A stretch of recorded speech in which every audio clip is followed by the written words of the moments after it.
Deixa eu ver se tá. Aline, você vai me ajudando aí na admissão das pessoas? Tá bem, professora. Pode. Pronto, iniciou. Pessoal, boa noite. Com muita, muita alegria, porque a gente esteve aqui, né, com muitos de vocês na primeira aula, quando era equipe, e agora a gente tem um time de peso para nos ajudar nesse projeto, né, para as pessoas que sonham com uma vaga na Anvisa, que querem se atualizar em vigilância sanitária. Então, assim, é um grande prazer ter aqui nessa turma de hoje 91 pessoas ao vivo. Um monte me escreveu que não poderia estar aqui, mas que vai ver no YouTube depois, porque a ideia é o conhecimento gratuito, é mesmo disponibilizar, né, tudo para que as pessoas possam estudar a hora que conseguirem. Então, agradeço imensamente a vocês que estão aqui, e em especial o nosso professor de hoje, que é o João Batista da Silva Júnior. O João é formado pela MINFOP, né, pela Universidade Federal de Ouro Preto, e o João agora já é doutor pela Universidade de Brasília, né, João? Muito bom ter... Eu fui da banca dele de qualificação, por isso que eu estou falando, e um trabalho fantástico, e o trabalho que o João faz na Anvisa é fantástico. Então, João, eu não posso começar a falar, porque hoje eu estou muito emocionada, saiu uma matéria minha falando sobre o meu burnout e tudo mais, mas eu gostaria de fazer esse agradecimento, você como o primeiro gerente que está aqui com a gente, né? Vão ter vários servidores da Anvisa, e por onde eu passo, eu falo do quanto os servidores da Anvisa são aguerridos, né? A gente vê de fora, gente, vocês não imaginam de dentro. Eu tinha, cada reunião eu saía admirada e saía feliz de ter servidores como eles olhando por nós aqui fora. Então, por isso que eu pensei muito nesse projeto, porque eu queria que as pessoas que querem de fato, né, que não estão pensando em salário só, claro, isso é importante, mas na missão de um servidor público de proteger a nossa saúde. E se não fosse a Anvisa, a gente sabe muito bem o como a gente poderia ter piores resultados, né? Isso foi falado aqui também no congresso que eu estou, o quanto que a gente teve essa liderança, né, da Anvisa, do CONAS, enfim, mas esses servidores que estavam ali, né, para fazer acontecer todos os dias. Então, João, na sua pessoa, agradecer todos os servidores, os que vêm todos por aí ainda, muita gente boa que vai estar aqui. Te agradeço imensamente pela sua disponibilidade. Fica à vontade para se apresentar melhor. Eu já estou aqui muito emocionada, então eu peço que você já comece a aula e a gente está aqui doido para ouvir o que você tem a dizer. Pessoal, só combinando, fazendo os combinados rapidinho. Microfones desligados, eu vou ficar aqui cuidando para que vocês não abram, né, para não atrapalhar o raciocínio do professor João. Depois a gente vai parar a.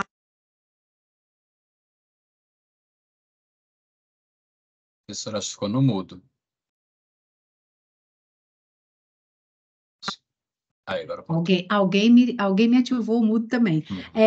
Então, assim, para a gente poder dar o tempo direitinho, o João faz a aula, depois a gente vai parar e ele vai ter tempo para responder as perguntas de vocês. Então, podem ir colocando no chat, podem depois abrir câmera, abrir microfone, mas vamos deixar então ele fazer a apresentação.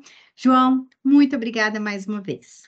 Obrigado, Elaine. Eu fico muito honrado de estar aqui, feliz, porque é muito bom a gente poder falar daquilo que a gente gosta e que outras pessoas também anseiam, né, em trabalhar com a gente. A gente precisa realmente de muitas pessoas e mesmo que a gente, né, possa trabalhar juntos com vocês, mas mesmo que não, eu acho que a possibilidade, a oportunidade que a gente tem de divulgar a vigilância sanitária, né? Acho que todo cidadão precisa ser vigilante sanitário. Então, eu acho que é uma oportunidade também para que a gente possa aprender um pouco. Eu fiz uma apresentação, nós vamos num tema bem específico, pessoal, então, assim, podem ficar à vontade, perguntar o que vocês quiserem. Eu fiz uma apresentação tentando, claro, falar uma linguagem para o concurso, que eu acho que é o mais importante para vocês, a grande maioria aqui, né? Está tentando buscar elementos para fazer a prova, então eu tentei fazer um pouco nessa abordagem. Não é um tema que parece em grandes números de questões, mas eu tenho uns palpites que talvez alguns temas possam cair bastante devido ao que está se falando muito sobre a inovação, e esse é um tema muito interessante para a inovação. Então, é um pouco essa a ideia. Deixa eu ver se eu consigo compartilhar com vocês aqui. E aí nós vamos fazer uma apresentação, como a professora Elaine falou, eu vou fazer a apresentação, mas quem quiser também durante levantar a mãozinha, se eu conseguir ver, ou a Elaine, a equipe quiser me falar, pode parar, não tem problema não, tá? Mas se quiserem também a gente faz um pouquinho aí, anota, né, no cantinho, tá? Que a gente, não sei se vocês estão vendo, deixa eu colocar aqui.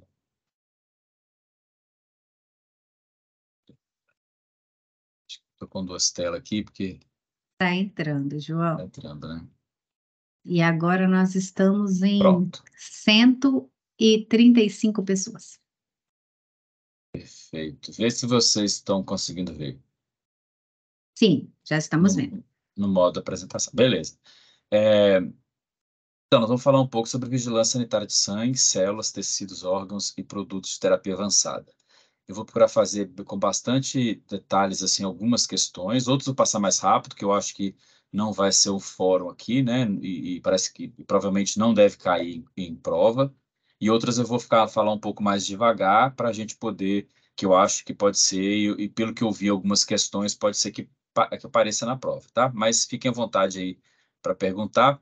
Então, falar um pouquinho, né, isso, eu sou formado em farmácia, eu formei e logo de cara eu vim para a Anvisa, inclusive antes de eu pegar o diploma eu já tinha feito o concurso, vim para a Anvisa, então eu vim bem cru para cá, sem saber o que eu ia fazer.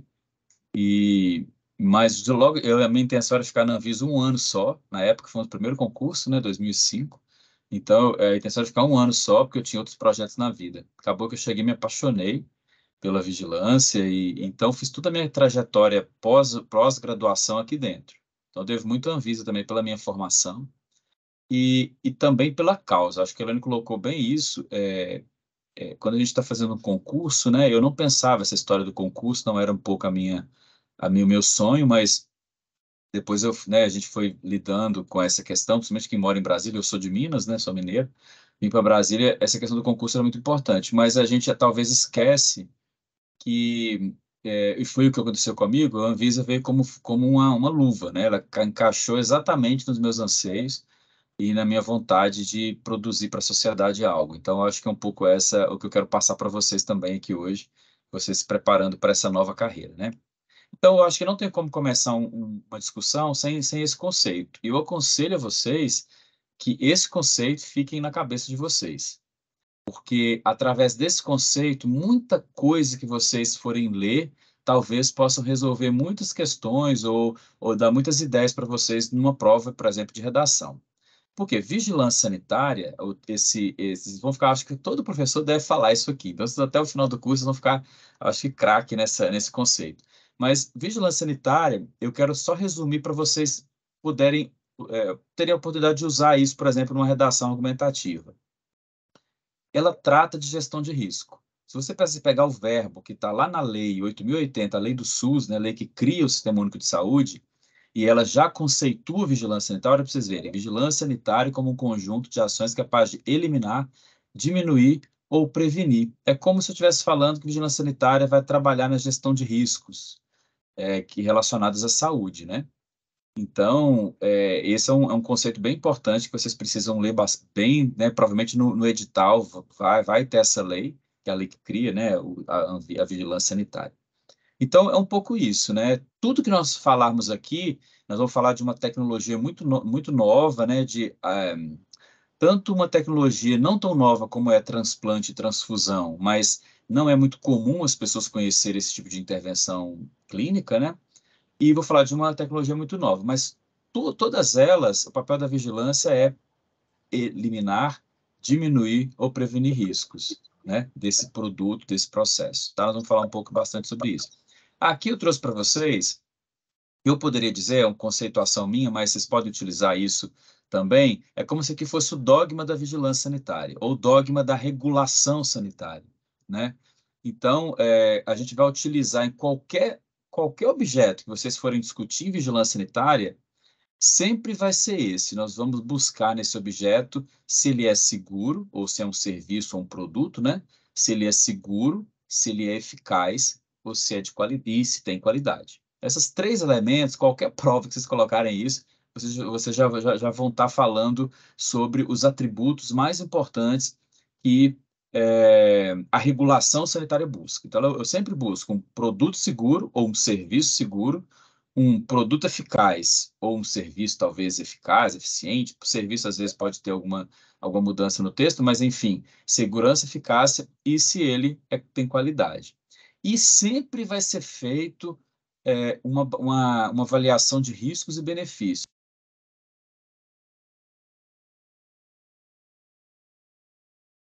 João, o pessoal não mexe no mudo, não, por favor, João, pode deixar que eu cuido aqui do microfone. Pode ir, João, segue. O seu ficou mudo. Isso, pode Voltou? ir. Voltou, perfeito. Alguém te mutou aqui. Ah, tá bom. Então, deixa eu falar um pouquinho sobre esse binômio aqui, olha. Explorem ele, tá? Tudo que vocês forem falar de avaliação de regulação sanitária, usem isso. Sempre vai ser uma avaliação de riscos e benefícios. Quando a Anvisa ela aprova um produto, ela fez avaliação de riscos e benefícios. Quando a Anvisa, por exemplo, ela faz uma anuência de uma importação de um determinado componente, né, de um produto, ela fez uma avaliação de riscos e benefícios. Quando ela cadastra um serviço, por exemplo, cadastra um estabelecimento, um banco, né, de sangue, por exemplo, ela fez uma avaliação de risco-benefício. Então, esse é o binômio mais importante, e esse é o dilema. Vocês quem entrar na Anvisa vai aprender a fazer isso. Sempre, em todo momento, você vai fazer uma inspeção, por exemplo, você vai numa indústria, vai num hospital, vai sei lá, numa indústria de alimentos, fazer uma inspeção, você vai ficar o tempo todo trabalhando com riscos e benefícios, tá? Esse é um pouco esse binômio aí, use, explorem, abusem dele nas provas, na redação, que vocês vão se dar bem, porque esse é o cerne mais importante do que a gente faz, né? Do que a regulação sanitária faz no Brasil e no mundo, né? Não é só no Brasil. Deixa eu ver se eu consigo passar aqui. Beleza. Aí eu trouxe para vocês também isso aqui rapidinho, porque, né, a história, provavelmente vocês vão ouvir falar isso também, a vigilância sanitária é antiga, né? A Anvisa, ela é uma autarquia da administração pública, uma autarquia especial, e ela herdou, como se diz assim, né? Ela foi criada para ela abarcar as ações de vigilância sanitária que são muito antigas, né? Ações de vigilância sanitária, a gente tem na história, por exemplo, brasileira, remonta de 1808, quando as primeiras instituições em relação à chamada na época polícia sanitária, ela aparece com a corte portuguesa no Brasil e vai evoluindo, né? A vigilância ela acaba, como eu falei para vocês, ela tem no começo ela nasce muito parecida, muito próximo do conceitual de vigilância epidemiológica também, depois se separa essas duas frentes, né, da vigilância, tanto epidemiológica quanto sanitária, mas a ideia da vigilância sanitária vai se incorporando cada vez mais em processos, em tecnologias, com a Revolução Industrial, e aí vai avançando, né? E até que a gente tem, então, a Constituição Federal, 88, e também a Lei do SUS, que, então, sedimenta na legislação a vigilância sanitária, e aí, em 1999, com a criação da Anvisa. Provavelmente vocês vão ter aula sobre isso, sobre essa questão da história e da legislação, por isso que eu não vou falar muito aqui sobre vocês, tá? Então, a Constituição trata sobre isso, que é papel do Sistema Único de Saúde controlar e fiscalizar, aí entra tudo de saúde que vocês imaginarem. Então, a palavra controlar e fiscalizar é muito importante para as ações de vigilância, né? E outra coisa importante desse texto da Constituição é que essa ação do Estado é uma ação do Estado, não do governo, é uma ação do Estado brasileiro, ela está inserida no Sistema Único de Saúde, né? Então, isso também é uma coisa bem importante para vocês ficarem atentos quando vai discutir vigilância sanitária. No Brasil, a Lei 9782, de 1999, ela cria o Sistema Nacional de Vigilância Sanitária, provavelmente é uma lei que vai estar no edital de vocês, então vocês vão ter que ler com bastante cuidado essa lei, né? E ela estabelece esse sistema, então, que é o sistema onde a Anvisa é a cabeça, podemos dizer assim, a Anvisa representa a União, né? E os estados e municípios vão ter os entes, que a gente chama os entes federados, né? As vigilâncias sanitárias estaduais e vigilâncias sanitárias municipais. Eu não vou falar muito sobre isso, mas depois vocês vão ter aulas específicas sobre isso aqui. A Anvisa regula uma infinidade de objetos, né? Dos mais diversos, desde alimentos, tabaco, né, derivados do tabaco, serviço de saúde, vou chamar a atenção, produtos para saúde, medicamentos, até sangue, tecidos, células e órgãos. Nós vamos falar um pouquinho sobre isso aqui, é o nosso objeto da aula de hoje. Bem, então vamos ver como é que a gente trabalha isso, como é que aparece isso nas legislações. É muito importante porque uma banca sempre vai usar os termos da legislação, porque não tem erro de ter algum problema, né, de cancelamento de questões. E nesse campo do tema sangue, tecidos e células e terapias avançadas, vão utilizar muito, porque não é um tema que todo mundo conhece, poucas pessoas vão conhecer. Então, eles vão focar muito no que está, provavelmente, nos artigos da legislação. Por exemplo, no artigo 8 dessa lei aqui, a Lei 9782, de 1999, que cria a Anvisa, a Lei de Criação da Anvisa, ela diz, né, que cabe à agência regulamentar, controlar, fiscalizar produtos e serviços. E depois ela cita vários grupos de serviços e produtos, né? Eu vou chamar a atenção aqui. Ela regula, por exemplo, os medicamentos, né, de uso humano. Então, medicamentos veterinários não são regulados pela Anvisa, né, os medicamentos de uso humano. Imunobiológicos e substâncias ativas, os chamados medicamentos biológicos, né, aqui entre as vacinas e tudo. Aí vem logo nesse artigo, sangue e hemoderivados. Então, nós vamos discutir um pouquinho qual que é a diferença, o que é sangue e o que é hemoderivados, tá? Então, aguarda isso aí. Depois, ela fala também no artigo seguinte, no item seguinte, que ela regula órgãos, tecidos humanos e veterinários para uso em transplantes e reconstituições. É muito importante que não confundirem. Na banca, provavelmente, eu li alguns artigos de prova, que eles tentam fazer essa confusão. A Anvisa não regula produtos veterinários, tá? Por exemplo, a EMA, que é a agência europeia, que é a Agência Europeia de Medicamentos, ela regula também os medicamentos veterinários. A Anvisa não. Ela não regula medicamento veterinário, mas ela regula órgãos, tecidos ou células humanas e também de animais para uso em transplantes e reconstituições em terapia humana. Entenderam? Vocês entenderam? Por exemplo, existe no mercado brasileiro já pele porcina ou pele de porco, né? E é regulado pela Anvisa, tem estudos clínicos, registro na Anvisa, e essa pele é usada em humanos. Então, a Anvisa regula produtos que vão ser usados em humanos, mesmo se for de origem animal. É por isso que esse texto traz isso, ó. Órgãos, tecidos humanos e veterinários para uso em transplantes e reconstituições. Aqui não está completo, mas para ficar mais claro, poderia ser sim, né? Órgãos, tecidos humanos e veterinários para uso em transplantes e reconstituições em humanos, né? No caso, para doenças humanas, tá? Então, fica atentos a isso, porque isso pode trazer confusão na prova.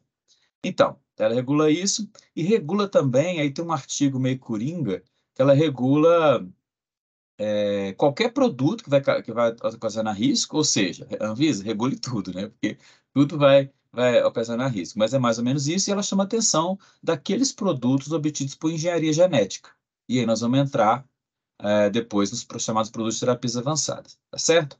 Ela regula também serviço de saúde, serviço diagnóstico, enfim. Eu chamei a atenção para alguns aqui que eu vou utilizar mais à frente.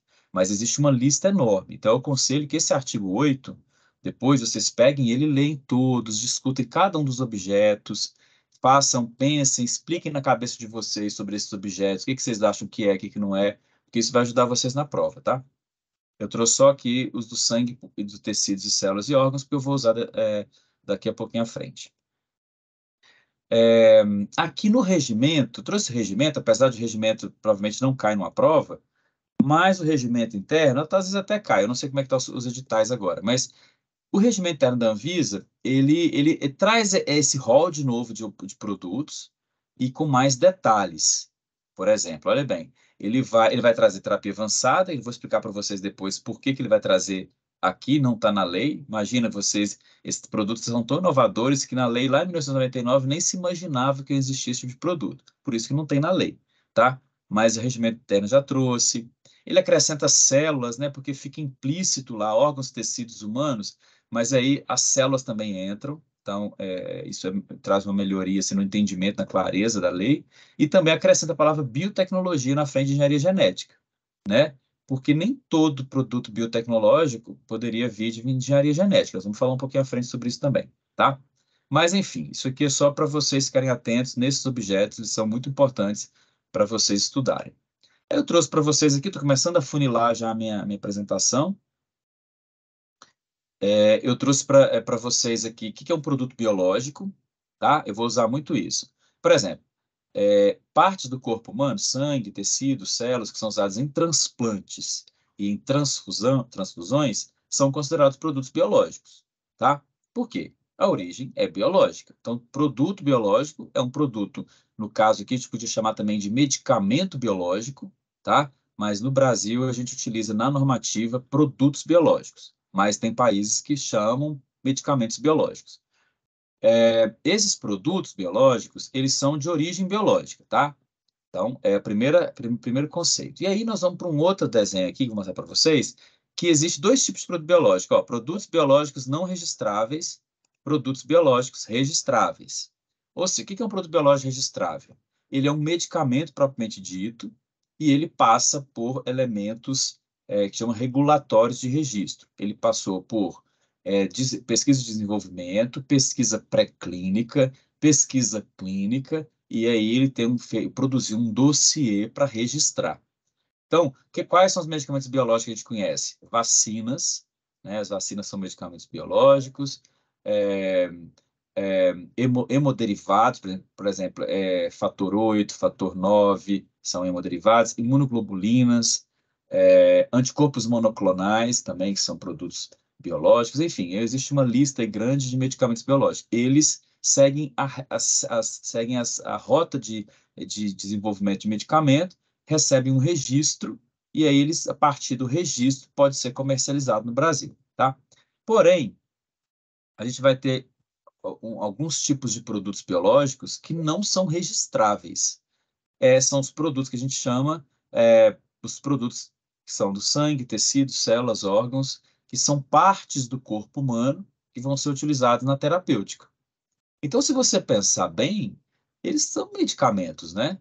Não tem uma ação farmacológica, não tem uma ação imunológica, não vai fazer uma ação terapêutica, podemos dizer assim, no paciente. Então, como eu poderia chamar de medicamento.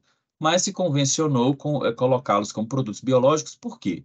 Porque eles têm mecanismo de regulação diferentes. Muitos deles não passam por fase pré-clínica, às vezes. Muitos deles não têm as mesmas lógicas de ensaio clínico, né? Muitas vezes esse tipo de coisa começa nos procedimentos médicos, e aí vai começando a ter pesquisas a partir dos procedimentos, e a partir daí se tem um consenso científico sobre a eficácia e segurança daquele produto, né? Daquela parte do corpo humano. Órgãos, por exemplo, transplante de órgãos, você praticamente retira órgão de um doador, né? De um doador falecido, por exemplo. 5 horas depois ele tem que estar no outro corpo, senão então é um produto diferente, né? Então ele não é passível de registro, tá? Isso é importante porque diferencia de outros produtos biológicos. Esse é o primeiro conceito que a gente vai fazer aqui quando a gente falar de tecidos, células e órgãos. A legislação brasileira reconhece essas partes do corpo humano como produtos biológicos não registráveis. E outra coisa interessante da diferença dos dois, enquanto os biológicos, né, que são registráveis, as vacinas, os anticorpos monoclonais, esses produtos, eles são produzidos numa indústria farmacêutica, esses aqui, os produtos biológicos não registráveis, são produzidos em bancos especiais, banco de tecido, banco de sangue, banco de células, nós vamos falar um pouquinho à frente, tá? Aqui é só um resumo, a vigilância tem que estar de olho nisso. Então, aqui eu tenho córnea, eu tenho osso, pele, tudo isso vai virar produto, gente. Tudo eu posso captar isso de um cadáver e vou transformar esse em produto terapêutico. Ou posso captar isso até de um indivíduo vivo. Depois eu vou falar um pouquinho sobre isso também. Mas eu quero chamar a atenção que vigilância vigia isso. Vigilância sanitária vigia também esses produtos, tá? E eu queria aproveitar, aqui na frente tem uma questão aqui, ó. Olha para você ver. Isso aqui também é outra questão importante, talvez não vai cair numa prova, numa questão, mas vocês podem ter esses elementos para discutir numa redação, né? Vigilância sanitária hoje, ela tem uma visão bem interessante do ponto de vista de uma ação mais orientativa do que punitiva. Vocês vão ver muito isso no curso de vocês ou nos estudos de vocês aí, sobre a questão do poder de polícia.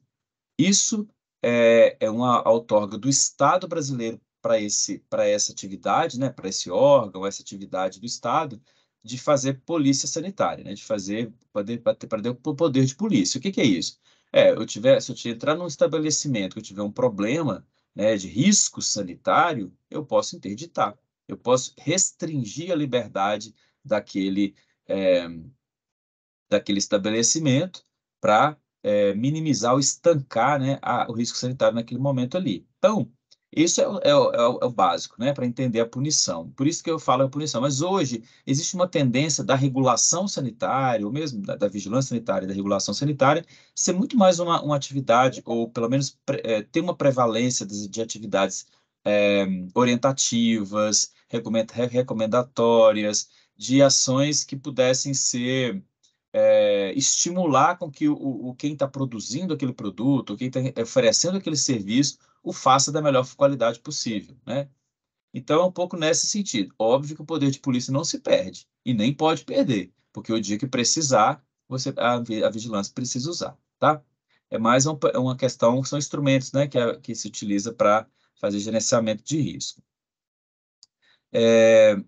Depois eu falo um pouco à frente sobre isso, mas assim, e aqui eu trouxe para vocês, a depender do edital, vocês podem ter contato com essas leis, né? E talvez seja importante alguns pontos que eu vou chamar a atenção aqui. Então, de um lado, por exemplo, a gente tem aqui, eu trouxe para vocês como é que está constituído a política de transplante e de sangue no Brasil e a regulação de transplante e de sangue no Brasil.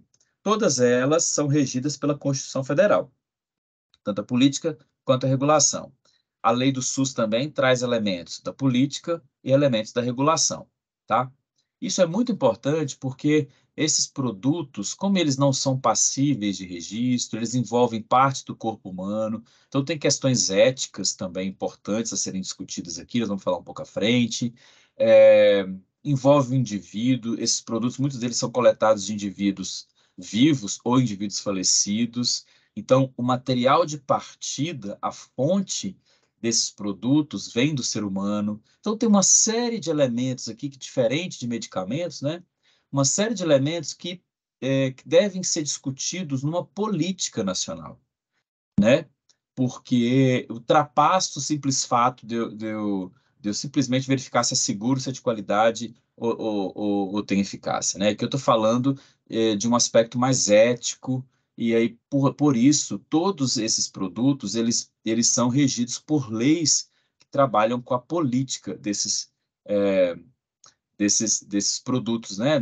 Política do sangue, política de transplante, tá? Porque ele tem uma característica diferente dos outros produtos terapêuticos. Então, aqui a gente aí tem a lei de transplante, que é a lei 9434, se ela aparecer na norma, no edital de vocês, vale a pena ler. Se não, não é muito específica, não precisa se preocupar muito.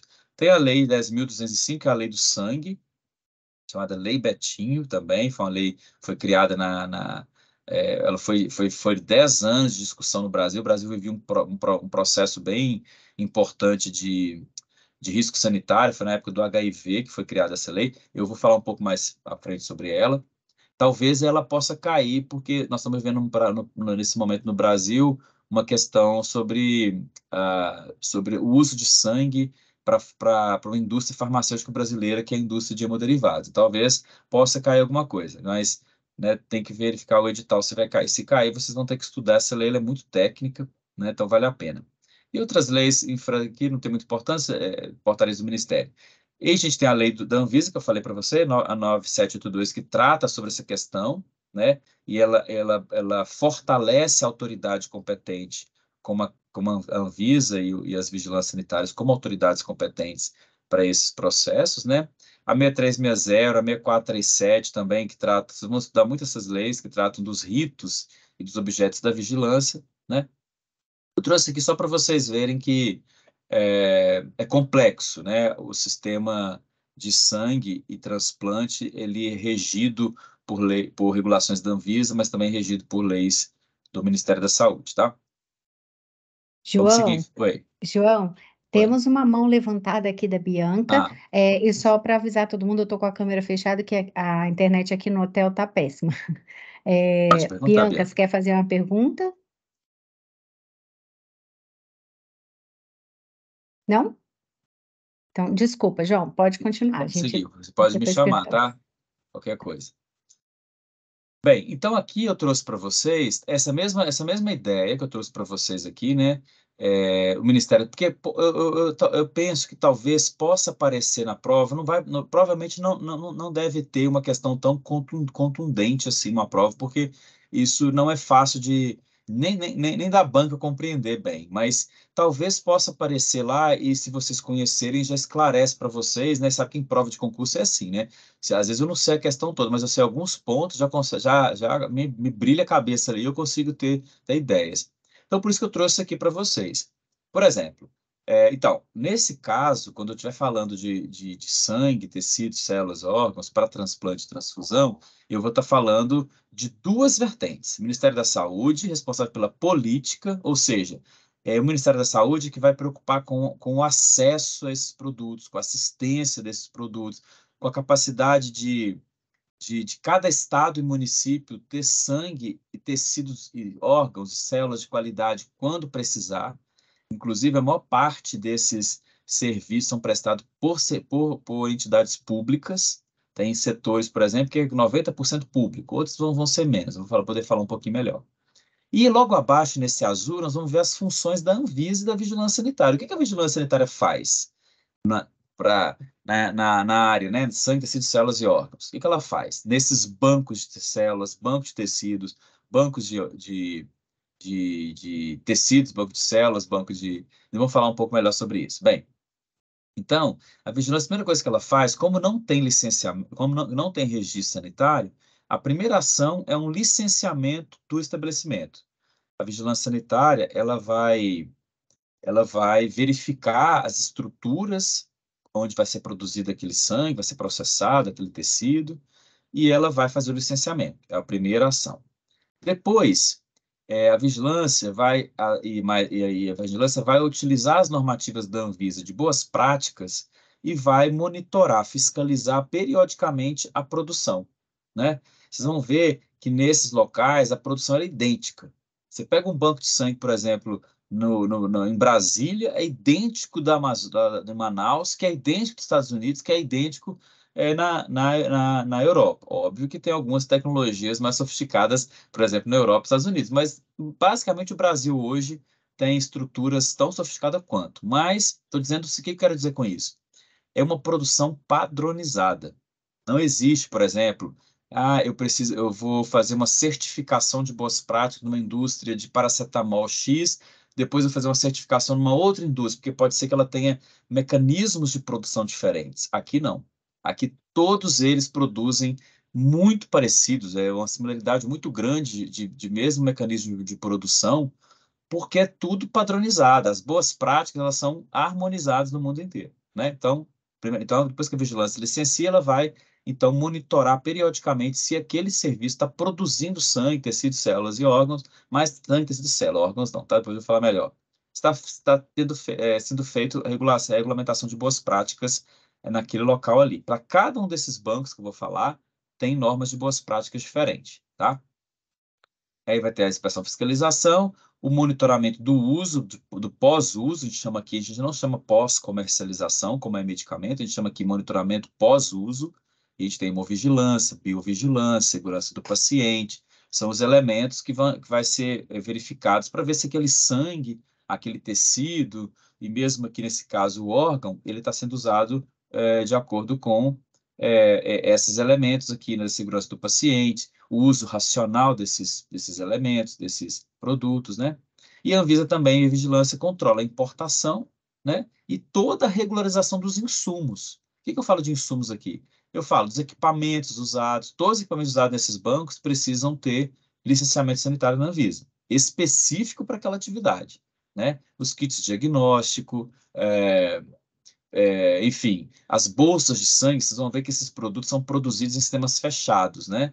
Em bolsas de sangue. Então, essa bolsa de sangue onde é produzida é também registrado na Anvisa. Então, é um processo muito controlado do ponto de vista de elementos. O serviço, né, o serviço entra com a estrutura e ele entra com as pessoas que vão fazer parte daquele processo. Mas o resto é muito padronizado, diferente de produção de medicamento, que cada medicamento é um, por isso cada medicamento é um registro. Aqui a questão é diferente. Vou falar um pouquinho então de cada um deles, aí eu vou falar um pouquinho do sangue, tá? Que eu acho que pode ter alguns elementos aí. Por exemplo, quando eu falo sangue, eu estou falando do produto que vai ser usado na terapêutica, na transfusão de sangue. Então, mais à frente eu vou falar um pouquinho como é que funciona essa produção, mas aqui eu vou trazer para vocês esses conceitos. Ó. Quando eu falar de hemocomponentes, eu estou falando do produto que é produzido num banco de sangue, que também vocês podem ouvir a palavra serviço de hemoterapia, tá? Então, o hemocomponente é o quê? Um produto componente sanguíneo lábil obtido através de processos físicos, só centrifugação ou congelamento. O que acontece no hemocomponente, no sangue? Eu vou para um banco de sangue, o serviço de hemoterapia, lá é feito todo um processo de coleta do material, né, do sangue. Isso tudo é coletado em bolsa de sangue, em sistema fechado. Isso vai para laboratórios de produção, para laboratórios de testagem, vamos falar um pouquinho sobre isso à frente, e eles vai entregar os produtos terapêuticos. Esse sangue total, vocês estão vendo essa bolsinha aqui? Essa bolsa aqui está cheia de sangue total, a gente chama, né? Foi coletado do paciente. Desculpa, do doador. Inclusive aqui é doador mesmo, tem que ser sadio, não pode ser paciente, não. É um fato falho aqui, o doador sempre tem que ser sadio, né? Então, aqui ele vai coletar do doador e ele vai para os laboratórios de processamento para separar em frações. Então, eu vou ter uma bolsa de concentrado de hemácias, uma bolsa de concentrado de plaquetas e uma bolsa de plasma. Em geral, são três hemocomponentes, tá?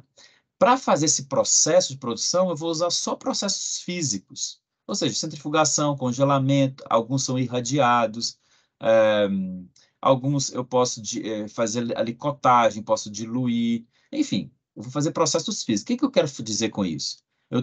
Eu não vou alterar as características biológicas daquela célula.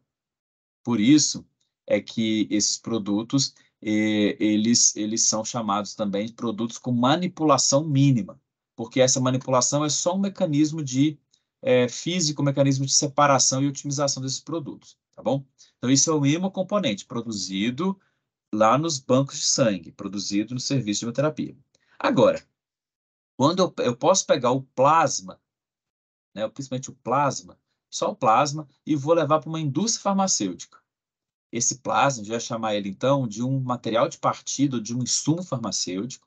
Ele vai ser levado para uma indústria de hemoderivados, e lá na indústria eu vou fazer um processo físico-químico, né? Físico ou químico, ou físico-químico, dependendo do processo, e vou separar, daquele plasma eu vou tirar as proteínas de meu interesse. Então, eu posso tirar, por exemplo, albumina, eu posso tirar fator 8, fator 9 de coagulação. Então, eu vou tirar as proteínas através de processos, né, de separação aí, e tem vários tipos de processos, e a partir daí eu vou ter um hemoderivado, ou seja, um medicamento hemoderivado, tá? Então, quando vocês viram a palavra hemocomponentes ou hemoderivado, são coisas diferentes. Parece a mesma coisa, mas não é, tá? Então, hemocomponente, ele é só o componente do sangue separado por processos físicos. Isso é feito dentro do serviço de hemoterapia, dentro de um banco de sangue. E o hemoderivado são medicamentos, proteínas retiradas do plasma humano, transformadas em medicamento, tá? Isso que é importante. Aqui é só para vocês terem uma ideia também, eu acho que seria bom para discussão como é que fala? Para discussão na redação, por exemplo, né? Por exemplo, a Organização Mundial de Saúde reconhece que os produtos do sangue são de alta vigilância. Os países têm que desenvolver mecanismos de alta vigilância para sangue. Aqui eu trouxe um histórico, mas também não precisa se preocupar muito. Mas assim, o que eu quero resumir para vocês aqui? Sangue é um produto que sempre é usado há muitos anos. Desde 1900 tem relatos já de uma medicina transfusional mais sofisticada, ou seja, já com testagens. Você sabe que na história, se vocês forem estudar um pouco, quem tiver interesse, vocês vão ver que usam sangue desde a Idade Média, né? Os papas, por exemplo, da Idade Média, eles usavam sangue de jovens para ficar com mais energia, né? E acontecia isso também nas guerras, enfim. Então, o sangue ele é místico, né? E mítico também nessa questão de ser usado há muitos anos. Mas eu trouxe para vocês aqui um fato bem interessante, que é, se vocês precisarem discutir, por exemplo, na prova sobre sangue, usem isso, né? Até a década de 80, o sangue era uma questão comercial, mercantilizada, ou seja, no Brasil, né? Inclusive no mundo. Ou seja, as pessoas doavam sangue para para ganhar dinheiro, né? Por isso que chamam bancos de sangue, porque eram bancos mesmo. Você ia lá, doava, recebia um valor, voltava para casa, né? E isso, a década de 80 era assim no mundo inteiro. Com o HIV, com o advento da AIDS no mundo, né? Começou-se a perceber que HIV transmitia por transfusão de sangue. E aí, as autoridades reguladoras do mundo inteiro começaram a perceber, peraí, nós não podemos deixar isso livre desse jeito, sem ter um controle, sem ter um processo regulado. Por isso nasce a regulação.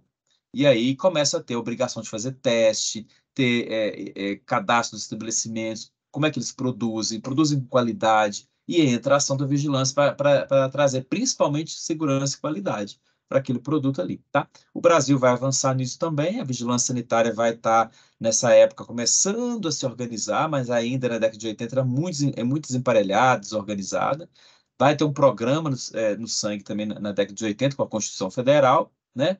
A lei do SUS, que também coloca como um produto estratégico para o país o sangue, e é criada a Lei do Sangue. Essa lei foi uma revolução no Brasil e na América Latina, uma das leis mais importantes da América Latina, é a Lei do Sangue, e ela é muito sofisticada do ponto de vista de trazer elementos ali regulatórios e elementos também de segurança, né?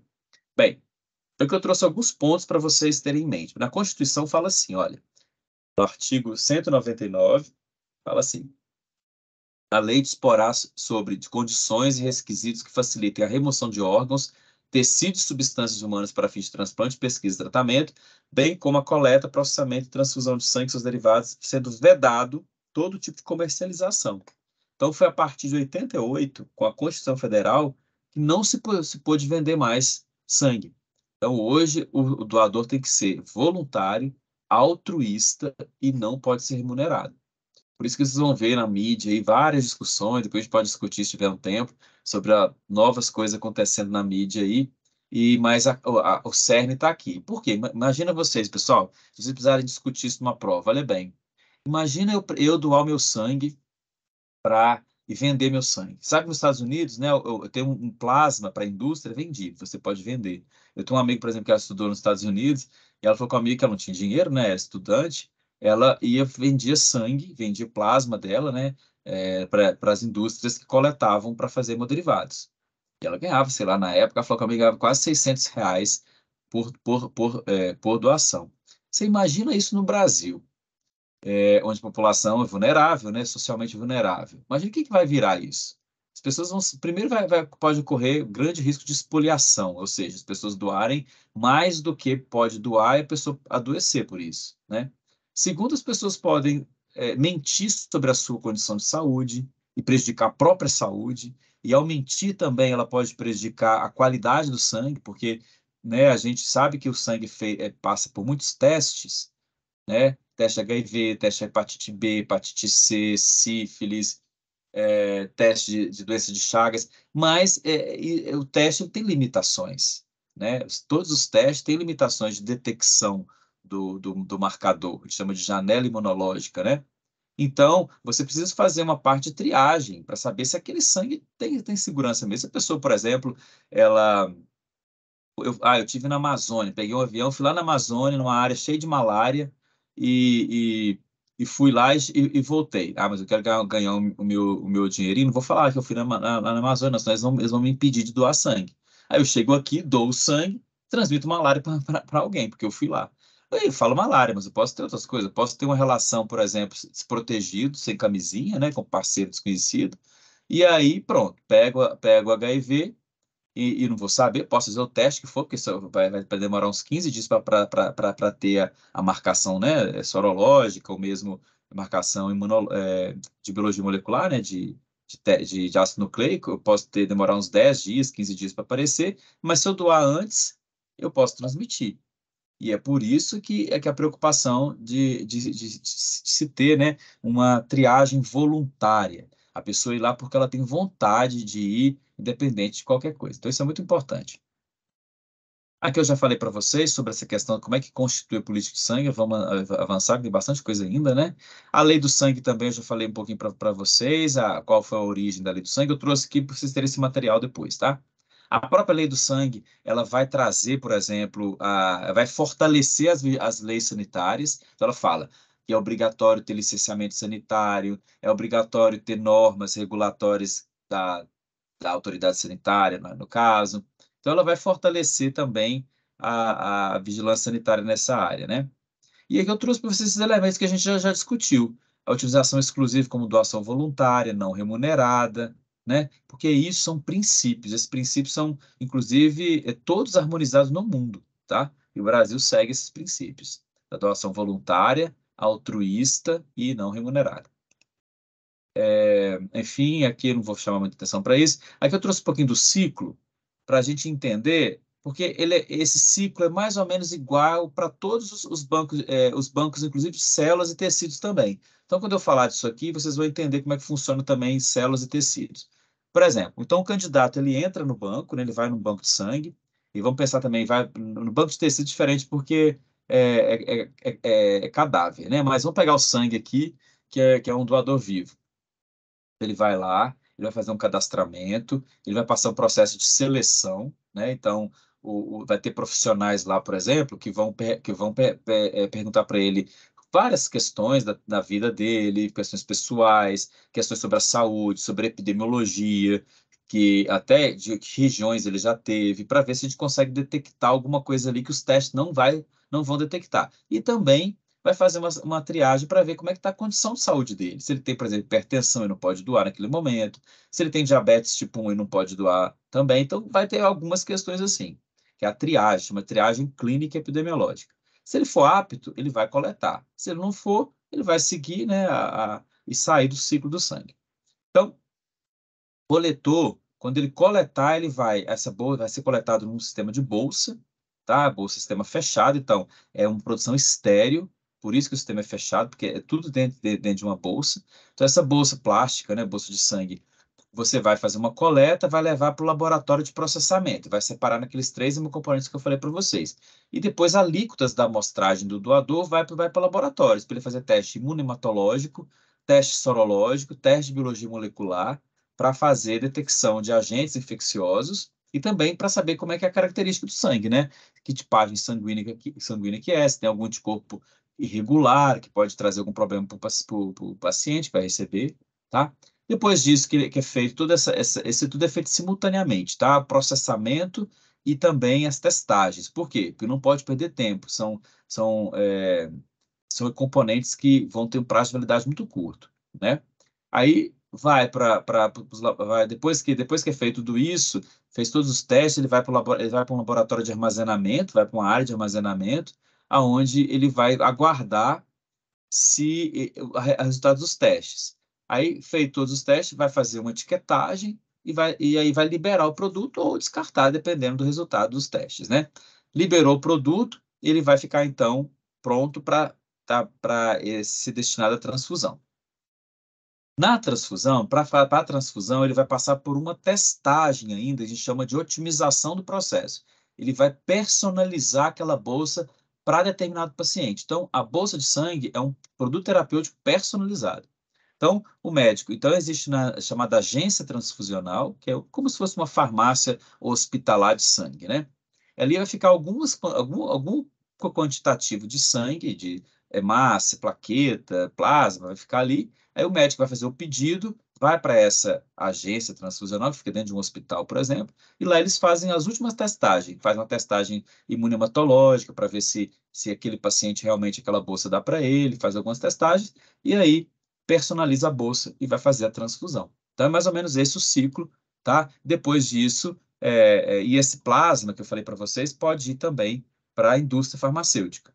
Esse plasma que foi coletado, ele está armazenado ali, mas ele pode ir para a indústria farmacêutica para ser insumo farmacêutico de produção de hemoderivados.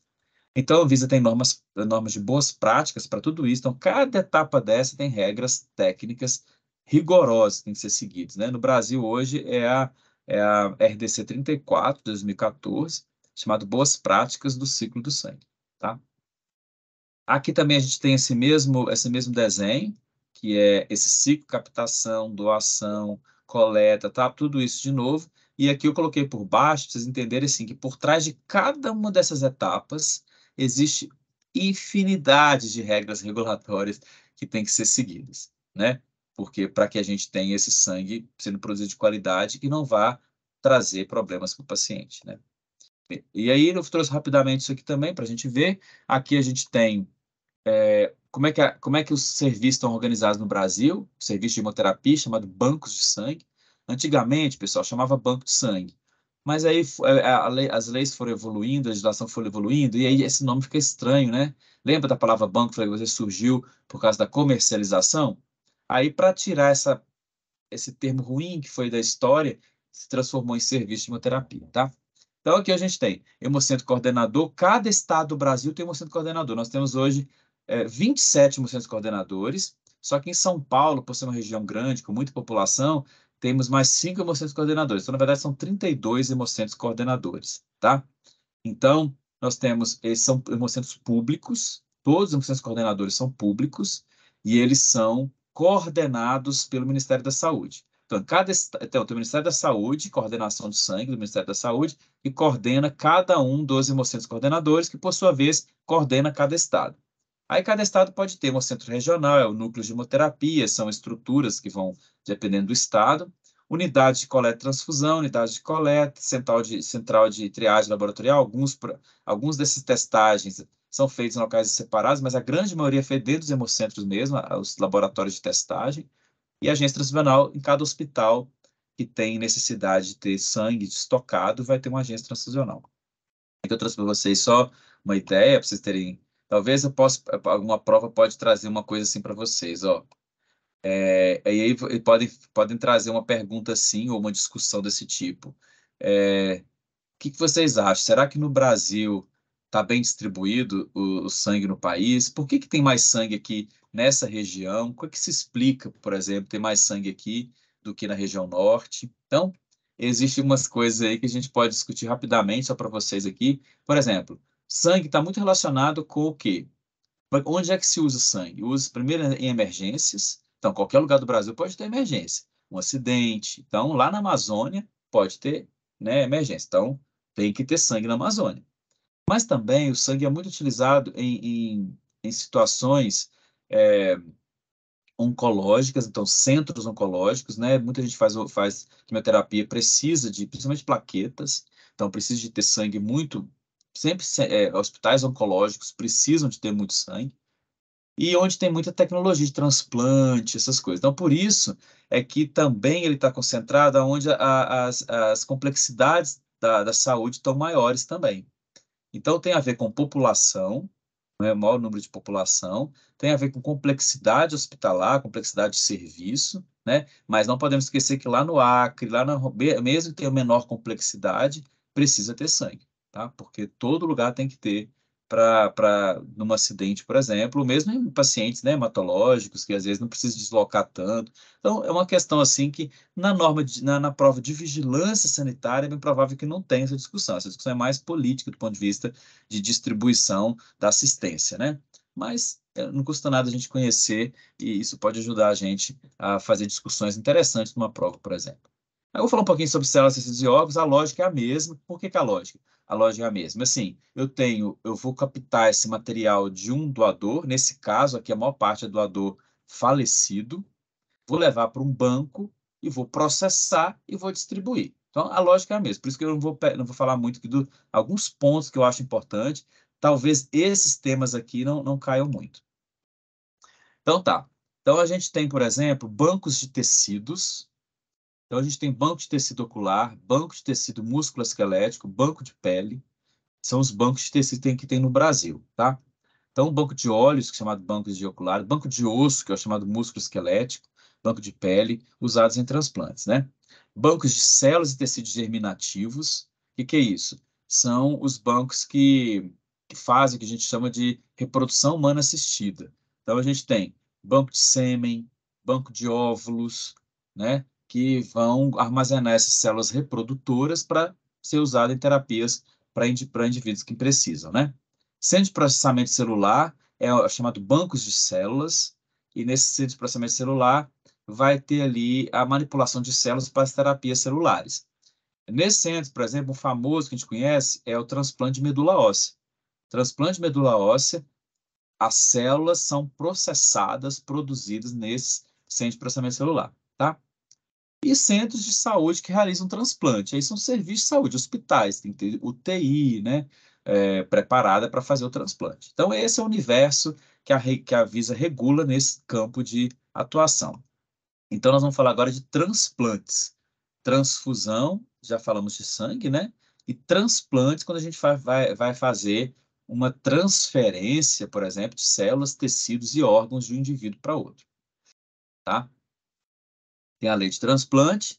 Eu chamo a atenção, se vocês precisarem, se no edital tiver, vocês vão ler. Eu creio que não vai ter sobre isso, porque ela é muito específica, mas eu vou trazer alguns elementos aqui para vocês terem ideia. Quando vocês forem, vamos supor que você tem que discutir, por exemplo, ficou famoso agora o transplante do Faustão. Vai que aparece alguma coisa lá, né? Para falar na prova, a gente não sabe. Então, o que vocês têm que colocar na mente para, por exemplo, falar sobre ou fazer uma redação? O transplante, nós vamos ter dois tipos de risco.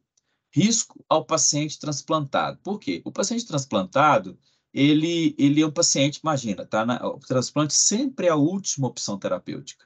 Ninguém vai transplantar um órgão porque quer. Ninguém vai substituir uma pele porque é bonito, substituir, né? Pegar uma pele de um cadáver e colocar na pessoa. Ninguém vai fazer isso.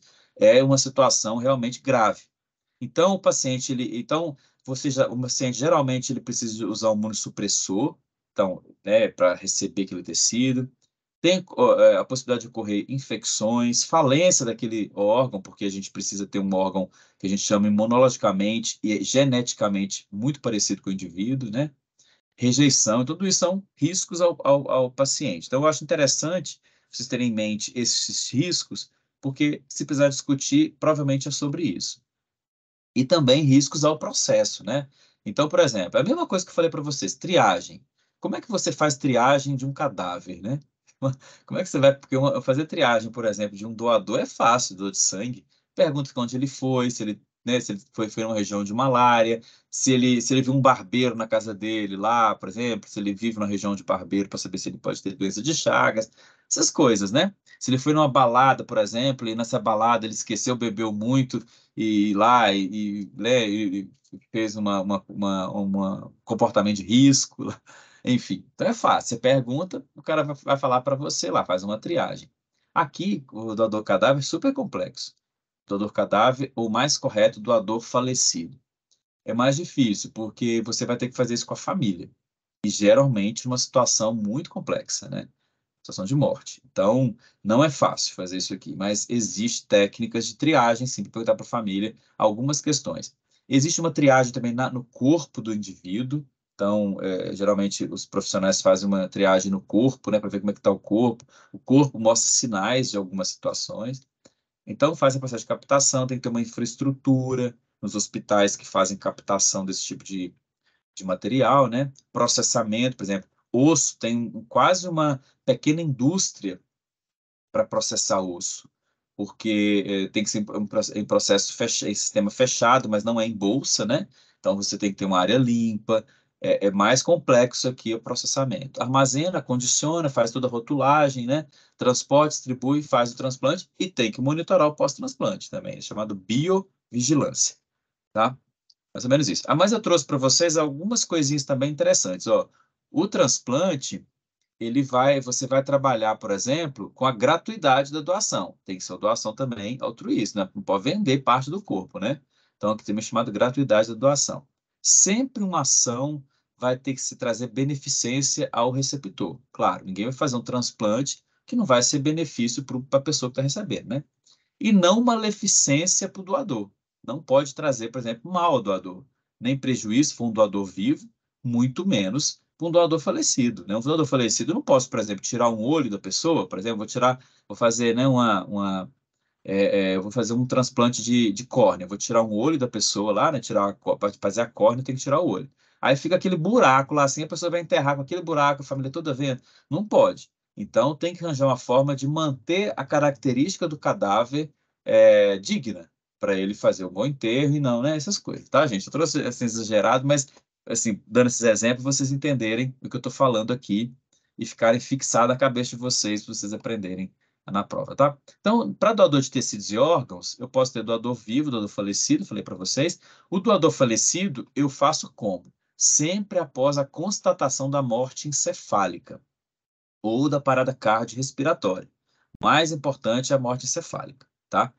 E, claro, o doador vivo é só se tiver órgãos duplos, né? Por exemplo, rim, eu posso fazer um doador vivo. Pulmão, um pedaço de pulmão é possível.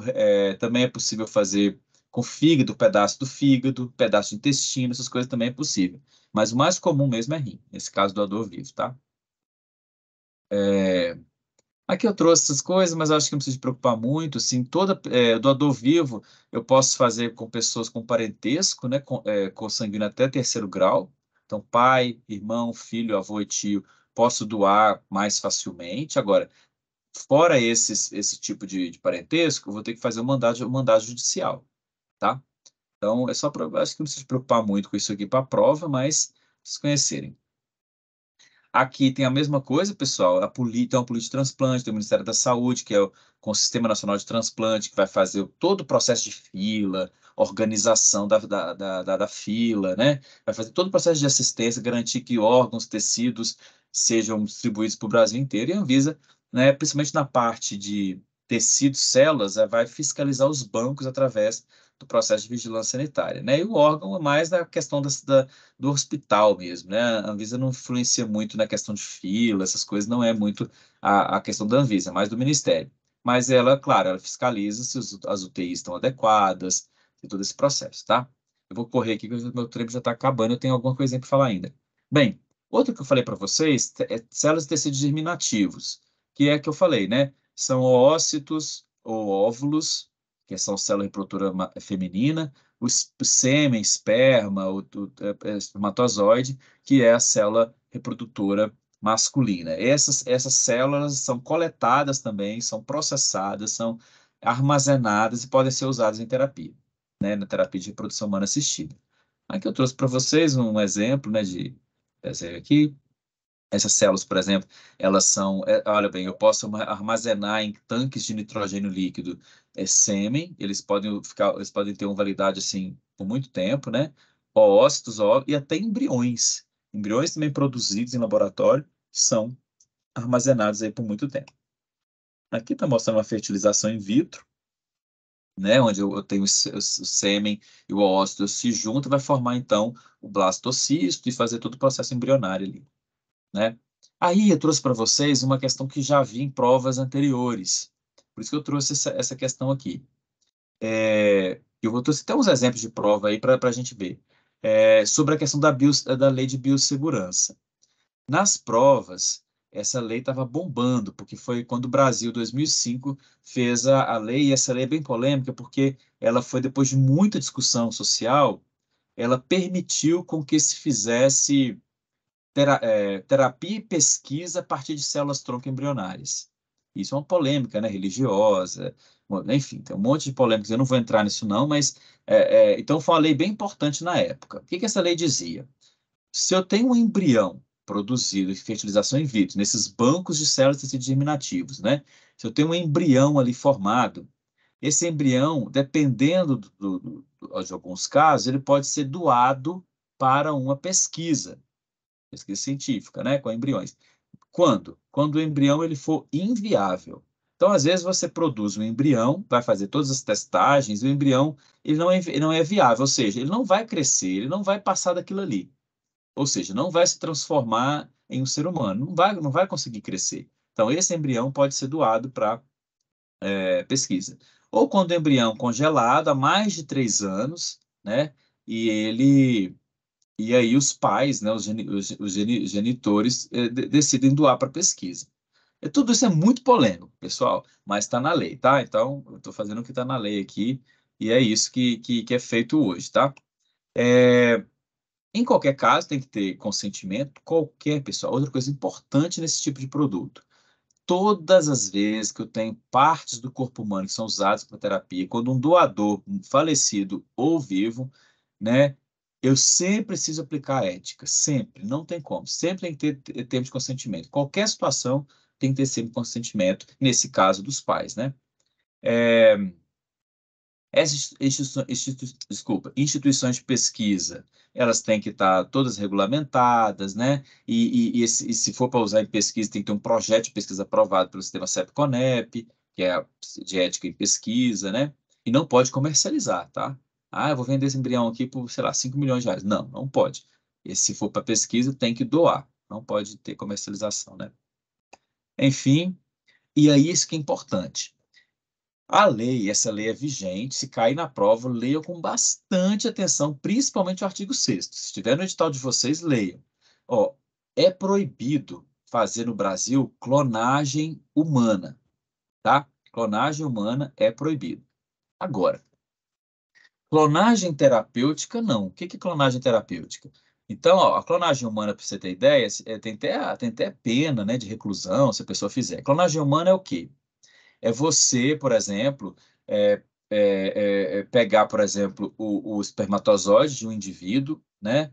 E fazer um óvulo embrionado e pegar esse óvulo e colocar num outro óvulo. É meio complexo assim falar, assim tem que explicar direitinho, mas não é o objetivo eu ficar falando da técnica aqui. Mas a ideia é você pegar um óvulo e colocar num outro ócito, né? Para fazer com que aquele ósseo desenvolva um novo ser a partir do ser original, né? Mais ou menos isso. Isso é chamado clonagem reprodutiva. E isso é para fazer o quê? É para fazer um embrião, uma cópia, como aconteceu naquele caso da ovelha Dolly. E isso é proibido no Brasil por essa lei, proibido fazer clonagem humana. Eu não posso ter cópia de seres humanos, tá? Agora, clonagem terapêutica é possível e é feito já. Por exemplo, eu faço um embrião e a partir daquele embrião ali eu posso fazer pesquisa e fazer também uso clínico, fazer uso de células-tronco, tá? Isso aí em algumas situações é permitido.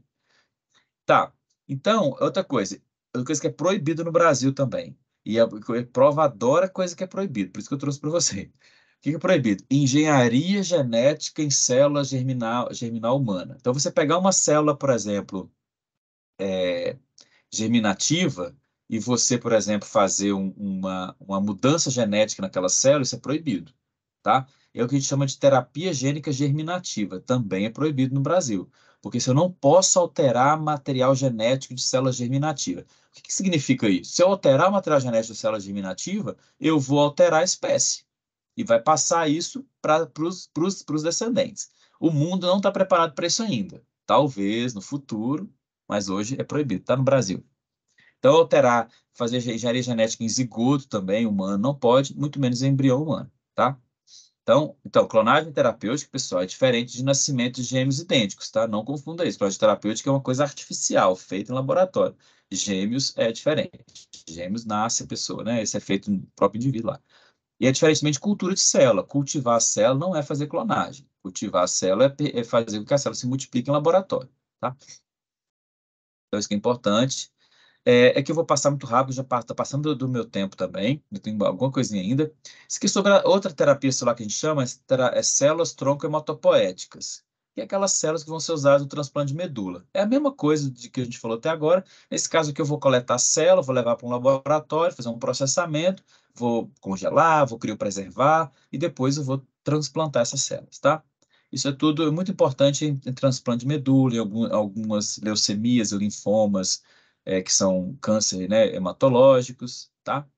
Aqui também a gente não vai falar muito disso aqui não, é mais nesse sentido para vocês entenderem que são terapias celulares. Tecidos também, a gente pode ter os bancos de tecidos produzem esses tecidos, são fornecedores, né, para fazer transplantes.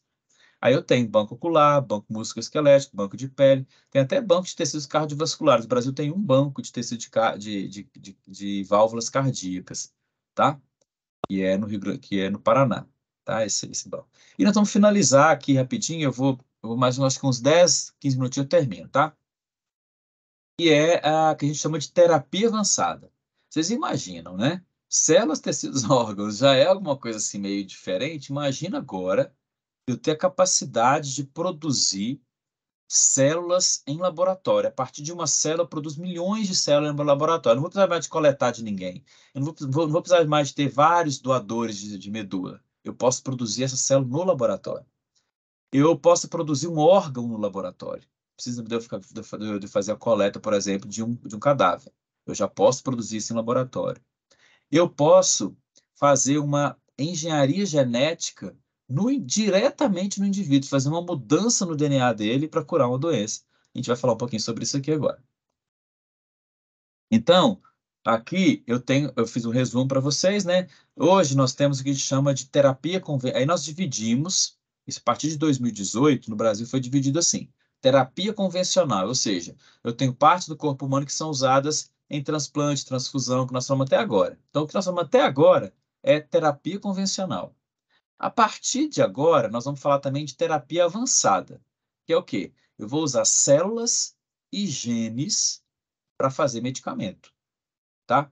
E nesse caso aqui, esses produtos, uma terapias avançadas, são agora medicamentos, são passíveis de registro, porque são medicamentos. Não vamos falar melhor sobre isso. Bem, o que é uma terapia convencional? Lembrando um pouquinho lá da área de sangue, tecidos e células que a gente falou agora. Eu tenho uma doação, então eu vou pegar do indivíduo, vou levar para um laboratório para fazer um processamento mínimo ali. Lembra que eu falei para vocês? Um processo físicozinho para separar, para fazer uma centrifugação e vou transplantar ou transfundir um paciente. Eu quero que a mesma função que esteja no doador seja no receptor. O que eu estou falando aqui? Se eu coleto uma medula de um doador, eu quero que ela funcione como medula no paciente, né? Se eu pego uma célula, por exemplo, do doador lá, eu quero que ela tenha a mesma função, né? Eu quero que um tecido, uma pele, tenha a mesma função no receptor. Então, isso a gente chama de terapia convencional. Eu tenho uma manipulação mínima, eu não altero as características dessa célula, desse tecido, e eu uso com a mesma função. Por isso, aqui, não se precisa fazer registro de eficácia, porque a eficácia ela é comprovada em procedimentos. Porque o doador e o receptor, eu quero que a mesma função aconteça aqui. Agora, se eu vou para um laboratório, eu coleto uma célula, eu faço uma manipulação substancial, ou seja, eu pego uma célula dessa, eu cultivo, aí eu coloco sei lá, eu dou na minha cabeça de cientista maluco lá, né? Eu coloco uma citocina X ali para estimular alguma coisa na célula, eu cultivo aquela célula milhares de vezes, eu alterei a célula, né? Ou eu posso pegar essa célula e fazer uma mudança genética dela no laboratório, põe um gene que não existia, tiro um gene que é defeituoso, eu mudei essa célula. Se eu mudei, o que eu tenho que fazer? Eu tenho que provar se ela é segura, se essa mudança é segura. Eu não conhecia essa célula, é nova, né? Ou se essa célula ela é eficaz mesmo, é eficaz essa mudança que eu fiz? E como é que eu vou produzir isso com qualidade? Por isso, terapia avançada, apesar de ter vindo de parte do corpo humano, o material de partida é parte do corpo humano, eu tenho que fazer registro sanitário, tá? Eu tenho que mostrar que aquela nova função, aquela mudança substancial, ela é segura, de qualidade e eficaz. É isso, por isso que acontece isso aqui. Tá? Rapidamente isso aqui, gente. Então, eu posso ter células que vão ser cultivadas em laboratório, eu vou chamar de terapia celular avançada, tá? Eu posso ter tecidos, eu posso pegar essas células, fazer um tecido no laboratório. Gente, inclusive tem até órgãos sendo desenvolvido em laboratório. Isso eu vou chamar de produto de engenharia de tecidos. Tanto células, tanto tecidos quanto órgãos podem ser hoje elaborados em laboratório. E eu vou, a partir de célula tronco, né, eu vou fazer esses tecidos e aí vou entregar para o paciente tecidos. E eu tenho a terapia gênica, que é uma das mais comuns no Brasil hoje, mais conhecida a terapia gênica, que eu vou fazer uma alteração genética com fins terapêuticos. Eu posso fazer isso, pegar uma célula de um paciente, por exemplo, uma célula defeituosa, levar no laboratório, fazer as mudanças genéticas naquela célula ali, né? E aí eu vou fazer o que chama de terapia gênica ex vivo. Eu fiz a terapia, eu fiz a mudança genética ex vivo, né? Fora do corpo do indivíduo. Eu fiz no laboratório e vou entregar para o indivíduo o quê? Uma célula saudável que vai fazer a ação terapêutica que eu preciso, né? E eu posso fazer, inclusive, pessoal, hoje, a mudança direto no corpo do paciente. Então, eu injeto um vetor, né, com um transgene. Então, o vetor, eu posso ter um vetor viral, por exemplo, né? Um pedaço de vírus, onde eu vou colocar um transgene, vou colocar um gene de interesse, um gene terapêutico, e ali esse vírus vai carregar esse gene, eu vou injetar isso no paciente, vai carregar para a célula-alvo, e vai lá jogar na célula-alvo aquele gene bom, que posso chamar assim, entre aspas, gene bom, o transgene que eu quero. Essa célula, então, dentro do indivíduo, terapia gênica in vivo, ela vai fazer o quê? Ela vai fazer ação terapêutica, né? É mais ou menos isso, tá, gente? Para vocês aí, acho que dá para a prova, é isso mesmo. Vai ter mais do que isso, porque esse é um processo muito novo também, né? Então, João, Oi, pode falar, licença, pode te fazer uma pergunta? por Eu fiquei com favor. uma dúvida. Em relação a essa produção de células e tecidos, você falou de órgãos também, eles passariam por o mesmo processo de um estudo clínico, então teria uma fase Perfeito. pré-clínica, então eu posso seguir essa mesma lógica para a produção desses Perfeito. Vamos falar isso tecidos? agora. Ah, Você então sacou. ótimo. É porque é exatamente isso. Eles foram classificados no Brasil e no mundo como medicamentos. Por isso que eu te expliquei, né? Porque eles envolvem aí realmente uma tecnologia. Diferente de uma coisa é eu coletar sangue de alguém, eu vou fazer uma tecnologia, claro, de processamento, separação, mas eu não vou alterar. E não tem uma biotecnologia avançada ali. Então, por isso que eu não tenho que fazer o processo todo de registro, como que você vai ver agora para terapia avançada. Olha lá, coloquei lá, olha. Na nossa norma, por exemplo, no Brasil, vem um tipo especial de medicamento, porque ele vai seguir essa rota, né? Porque eu tenho que comprovar aqueles elementos que eu te falei. Então, eu vou passar para frente na sua pergunta, ó. Então, ele vai entrar no desenvolvimento, PTA para terapia avançada, tá? Então, ele vai passar por estudos não clínicos, vai passar por fases clínicas, estudos clínicos, e vai passar por registro para uso populacional, tá? E aí, vocês podem discutir, gente. Imagina como que vai ser esses ensaios clínicos, como que vai ser esses estudos pré-clínicos. E aí tem todos um desafio, que eu acho que uma outra aula para a gente discutir, todo um desafio de como desenvolver esse tipo de produto, levando esses três elementos: estudos pré-clínicos, né, pesquisa e desenvolvimento, estudos clínicos e estudos para registro e de pós-registro, né? Se alguém quiser, acho que alguém levantou a mão, pode fazer, pode Isso, João, perguntar. tem mais uma.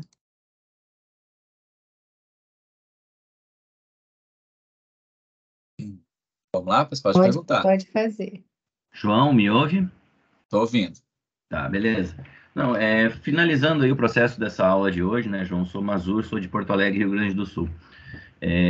A gente visualiza cada vez mais importante o papel da regulamentação e a relação com a bioética e Sim. todos os aparatos necessários de respeito a pacientes e animais, né? O que a gente poderia esperar numa situação de uma eventual prova da Anvisa? Sei que a banca ainda não está em processo ainda, mas que venha desse ponto da inter-relação da bioética e da ética com a área de regulamentação. Sim, muito bom sua pergunta. Tem muito a ver, muita interação essas áreas. Nós discutimos bastante coisa até agora ética, porque essa questão que eu falei para vocês, né, a doação de sangue, de tecidos e órgãos envolve ética, né, ética e nós falamos até alguns elementos, a maleficência, a beneficência, nós estudamos isso.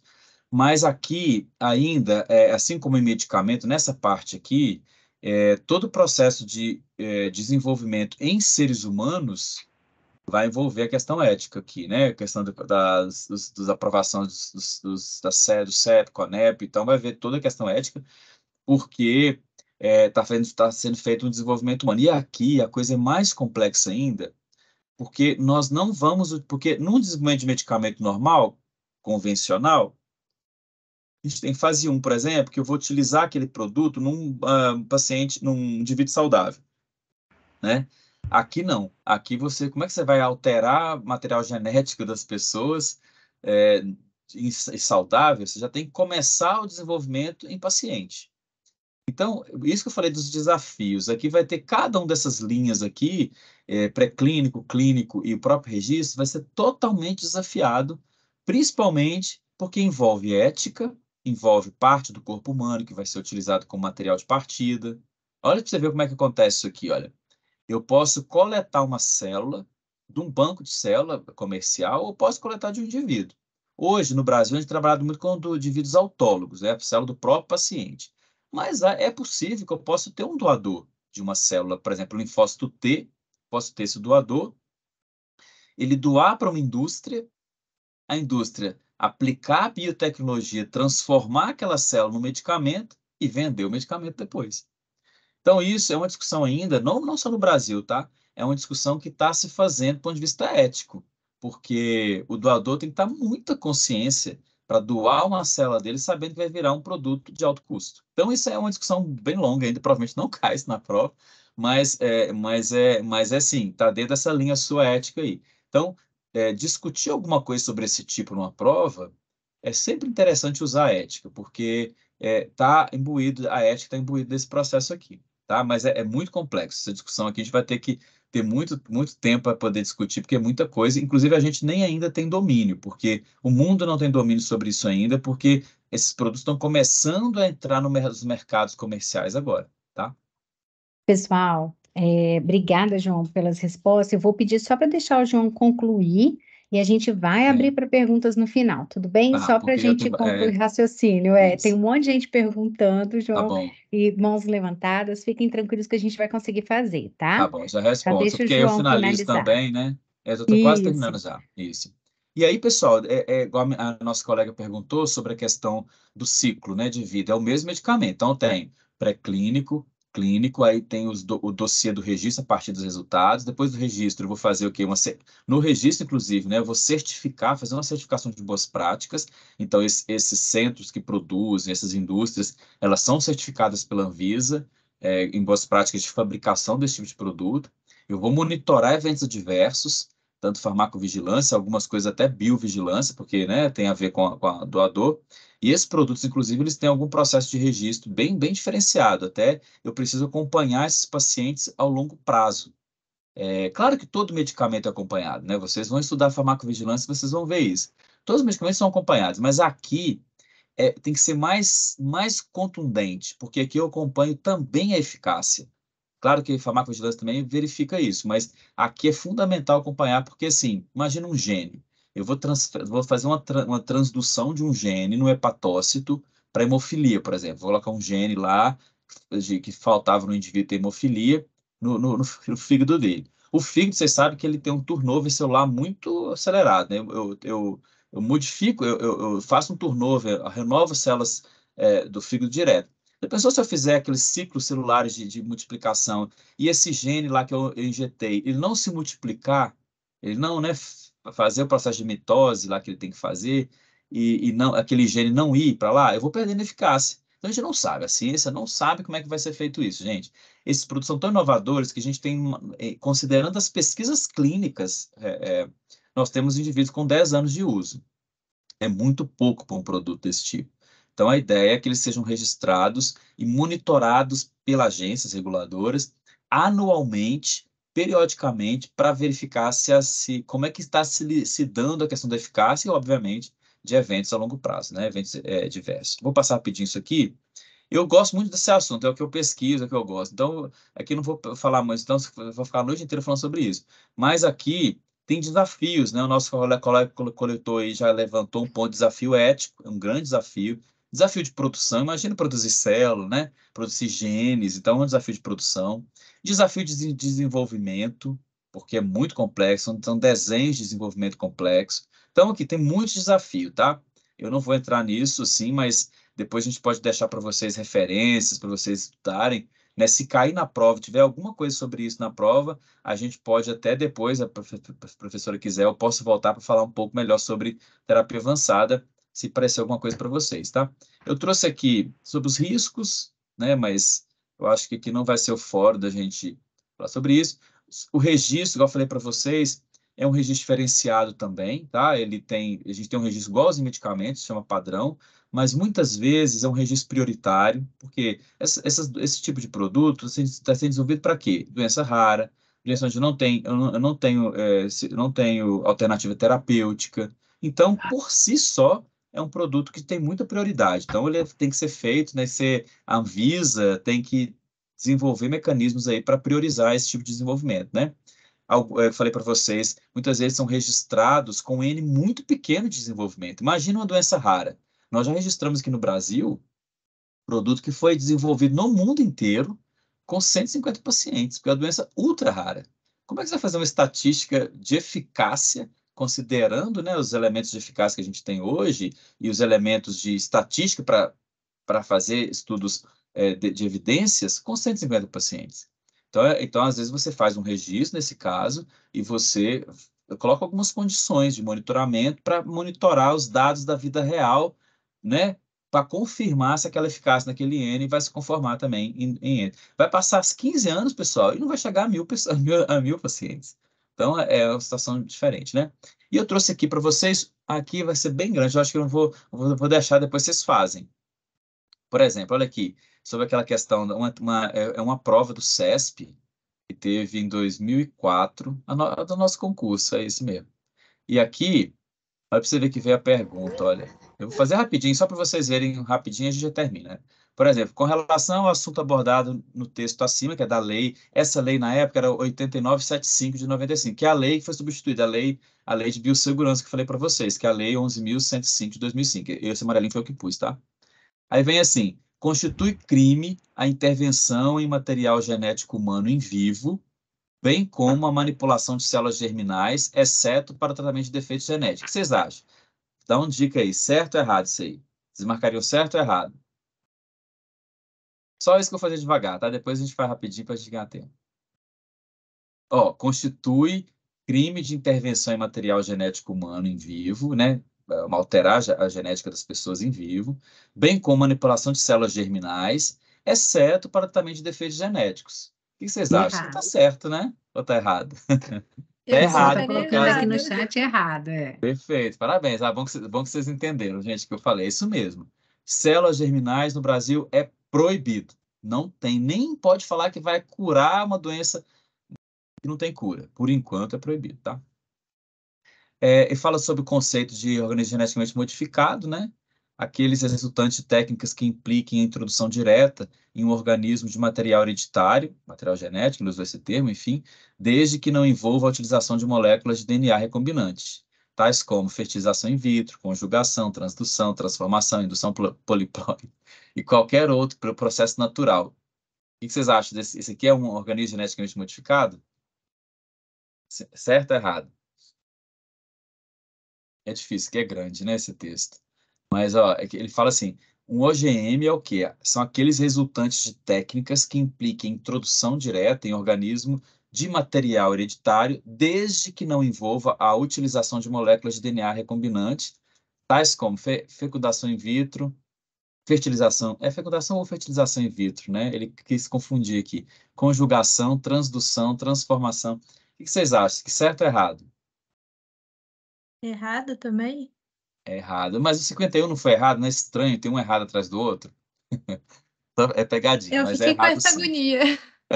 Pois é, não caiam nessa, mas é isso mesmo. Aqui, fertilização in vitro não é organismo geneticamente modificado. Tem outros errinhos, mas assim, de cara você já vi que isso aqui está errado por isso, tá? Deixa eu ver um outro aqui. Ai, meu Deus, carro aqui, peraí, aqui. Já está lá a resposta para vocês. Eu achei que não ia dar tempo, né? Mas aí a gente faz aqui, porque eu preciso ter uma resposta. Esse aqui, ó. De novo isso aqui, ó, as atividades, esse 56 é tão clássico, mas só para vocês verem, ó, atividade e projetos, inclusive de ensino, pesquisa científica, desenvolvimento tecnológico e de produção industrial, que envolvam OGMs, organismos geneticamente modificados, no território brasileiro, ficam restritos ao âmbito de entidades de direito público ou privado, que são tidas como responsáveis pela obediência aos preceitos da referida lei e de sua regulamentação, bem como pelos eventuais efeitos ou consequências advindos de seu descumprimento. O texto é grande, ele coloca esse negócio de restrito, a gente sempre tem que ficar atento com a palavra restrito, mas isso que está certo. Quando ele fala restrito, a gente dá direito público privado, é todo mundo, né? Todo mundo pode ser ou público ou privado. Então, acaba que isso aqui tá certo, tá? Mas é um texto grande da impressão, tem que ler com bastante calma, fiquem bastante atentos a essas palavras restritos, isso tem que chamar atenção na hora de ler, né?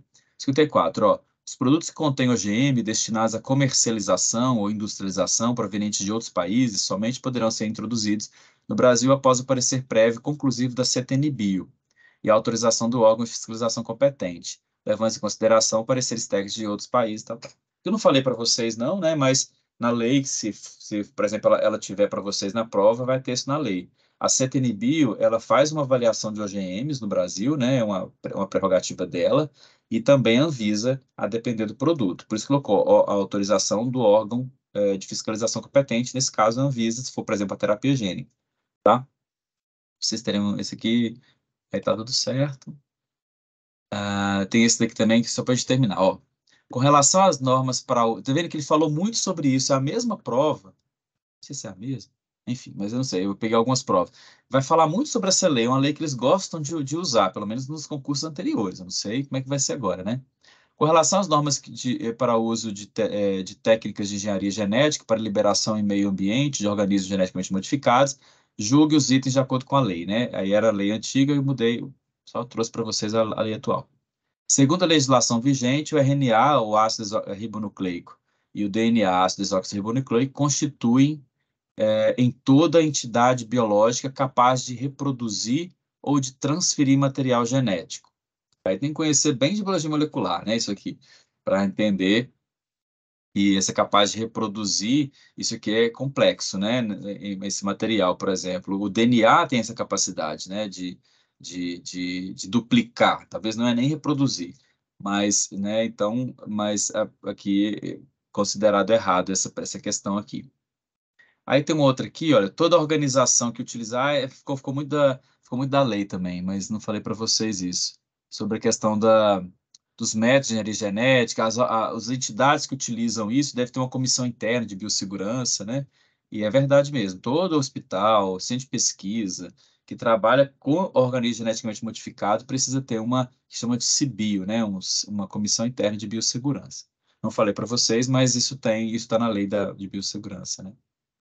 A lei em apreço torna lícita a manipulação genética de células germinais humanas e define os princípios éticos a serem respeitados. E que vocês acham que está errado, todo mundo discutiu na outra questão também, né? Viu que repetiu de uma... Essa prova aqui, pessoal, é a segunda prova da Anvisa. Eu acho que é a segunda prova dela. Não, é a mesma prova, só que a prova ela foi feita para especialistas diferentes. Então, tinha prova para biólogo, prova para farmacêutico, prova para médico. Aí eu peguei de algumas outras. Aí vinha a mesma lógica, só que escrito diferente, tá vendo aqui?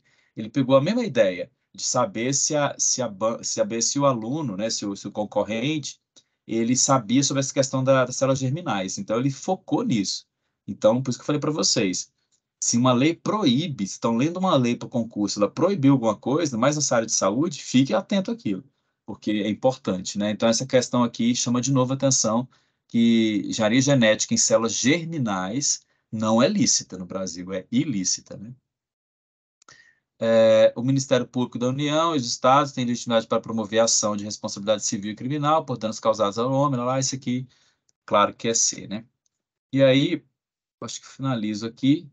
Obrigado. Outra coisa também, pessoal, a gente vai trabalhar um pouquinho com as perguntas agora com vocês, mas também, assim, se vocês, ao longo do estudo de vocês, tiverem alguma dúvida, quiserem me encontrar lá no LinkedIn, coloquem lá que, se eu tiver o tempinho, eu respondo o que eu souber. Claro, dentro dessa área aqui, tá, gente? Porque eu sei que se perguntar coisa de alimentos, coisas assim, que eu não vou saber nada, não. Então, dessa área aqui, eu posso tentar achar alguma coisa para vocês, tá? Nesse processo que vocês vão ter aí até o dia da prova. Acho que é isso. João, as palminhas estão vindo aqui, muitos corações. Legal. No grupo de WhatsApp que a gente tem, tá todo mundo super elogiando, agradecendo imensamente pela sua generosidade, pela didática. E é isso, assim, né? Que quando eu falo que vai estar com os melhores, é por isso, né? Com quem faz, com quem está ali na lida, né? E você, assim, João, você ainda trouxe, olhando para o concurso, assim, eu estou aqui anotando, porque a gente vai fazer conteúdos curtos para colocar no Instagram, com essas dicas, sabe? Eu fui anotando aqui, tem trocentos milhões de minutos e horas aqui que eu estou anotando. Nesse ponto ele deu dica, nesse ponto, quase a aula inteira. Sim. Então, Porque eu fiz muito um pouco nesse obrigada. sentido, né? Eu peguei essas aulas, a gente dá muito disso aqui, a gente discute na nossa de terapia avançada, que estou mais atualizado agora, né? As outras partes. Então, eu peguei muita coisa assim que eu fazia, mas eu pensei assim, não vou ficar dando aula para vigilância ou nem para o setor regulado, né? Um pouco foi essa a ideia também. Eu tentei pegar algumas provas, se eu tivesse mais tempo, eu tinha visto, não tem muita prova que a gente pode achar também em concurso estadual, né? Talvez não tenha da Anvisa, mas tem concurso estadual, municipal, que às vezes parece alguma coisa sobre isso. Então, se vocês pegarem aí, quiserem discutir, né? Nesse campo, eu acho que essa questão não vai ser complexa. A não ser em terapia avançada, eu tenho uma dica que talvez possa cair uma coisa de terapia gênica, porque hoje tem uma discussão tanto do ponto de vista dessa nova tecnologia, como do ponto de vista de acesso a esses produtos. Então, talvez uma redação sobre o acesso a essas tecnologias de alto custo pode aparecer, né? E talvez alguma coisa, talvez, sobre essa questão que o nosso colega levantou ali, sobre comercialização, sabe, de partes do corpo humano. Voltou a discutir no Brasil uma PEC que está sendo discutido no Congresso sobre a questão de vender sangue. De novo, essa história apareceu de novo. Então, talvez possa, né, no concurso aí, talvez, eu acho que esses dois temas é que poderiam ter nessa área. E talvez essa questão da biossegurança, essas coisas, né? Dependendo do edital que aparecer também. João, você arrasou, tá todo mundo assim muito emocionado. A Aline vai preparar também umas questões de concurso e tal, e aí, assim, para a gente comentar, então pode deixar que nós vamos te perturbar. Olha, tem perguntas, né? Eu vou ler primeiro, tem duas mãos levantadas aqui, três, que já estão com os braços até doendo, mas é só para eu não perder essa pergunta aqui, que está aqui no coisa feita pela Luísa. A Luísa pediu para você comentar a discussão, exatamente essa discussão sobre a comercialização. Então, você já fez, né? Acabou já comentando essa mudança, ela vem com a PEC, né? Tem que vir pelo legislativo, não é isso, João? Isso. Não Então, seria a Anvisa, porque é uma lei, né? É uma lei. No caso, é uma Constituição, inclusive, por isso que é uma PEC, uma da emenda constitucional, né? Hoje a Constituição, naquele artigo que eu falei para vocês, artigo 199, é um artigo muito importante para estudar para a Anvisa, porque é um artigo que fala sobre a saúde, né? Esse artigo, inclusive, coloca o SUS como o protagonista de saúde pública no Brasil, mas também abre a possibilidade para a iniciativa privada. E aí, o parágrafo 4º fala que é vedado a comercialização de qualquer parte do corpo humano. Pronto, a partir daí, ele fala que tem que ter uma lei e vai dispor como é que vai ser a coleta, como é que vai ser o processamento para sangue, para transplante e tal. Hoje está sendo discutido essa PEC, uma mudança na Constituição, em que vai... Aí é uma discussão ainda, né, gente? Então, assim, que tem deputados, senadores brigando aí, discutindo, a sociedade também está toda envolvida nisso, para ver, por exemplo, porque é um retrocesso, vai ser um retrocesso muito grande se for aprovado uma PEC dessa, porque a gente vai voltar lá para a década de 80 com grande risco de espoliar nossa população, transmitir doenças que, né, estão mais controladas, tudo em função de quê? Vocês sabem que o mercado do plasma é um dos mercados mais valiosos que existe no mundo. E ele é comandado pelos Estados Unidos e algumas empresas europeias. Um barril de plasma vale 3 vezes mais que um barril de petróleo. Só para você ter ideia de como que isso é rentável, né? Então, países como os Estados Unidos, que eles têm uma política de comprar plasma através, né, de doação de venda de doadores, eles são os grandes produtores de hemoderivados no mundo, né? E então é isso. Aí a gente vai ver uma questão ética aí, né? Nós vamos permitir que a nossa população expolie o nosso doador para, né? Enfim. Enfim, é uma discussão polêmica, eu acho que foge um pouco aqui, mas está nesse momento, estamos vivendo esse momento no Brasil de novo. Eu até escrevi isso aqui, João, que é bem polêmico, mas nós vamos ter também o procurador federal junto à Anvisa, o Antônio Malê, para estar aqui com a gente, para explicar isso aqui. Por que a Anvisa não consegue gerenciar isso? Porque está na Constituição, então ele vai mostrar toda essa parte do direito administrativo para a gente, que vai ser bem legal. João, tem aqui as mãos levantadas, todo mundo já aqui falando, agradecendo, que está não só para o concurso, mas também tem vários temas que foram, né, estão servindo. Estou aqui admitindo o pessoal para voltar, 160 pessoas até agora, chegamos a 182, tá, João? Nossa, que tanto, hein? E olha, a Camila quer te fazer uma pergunta.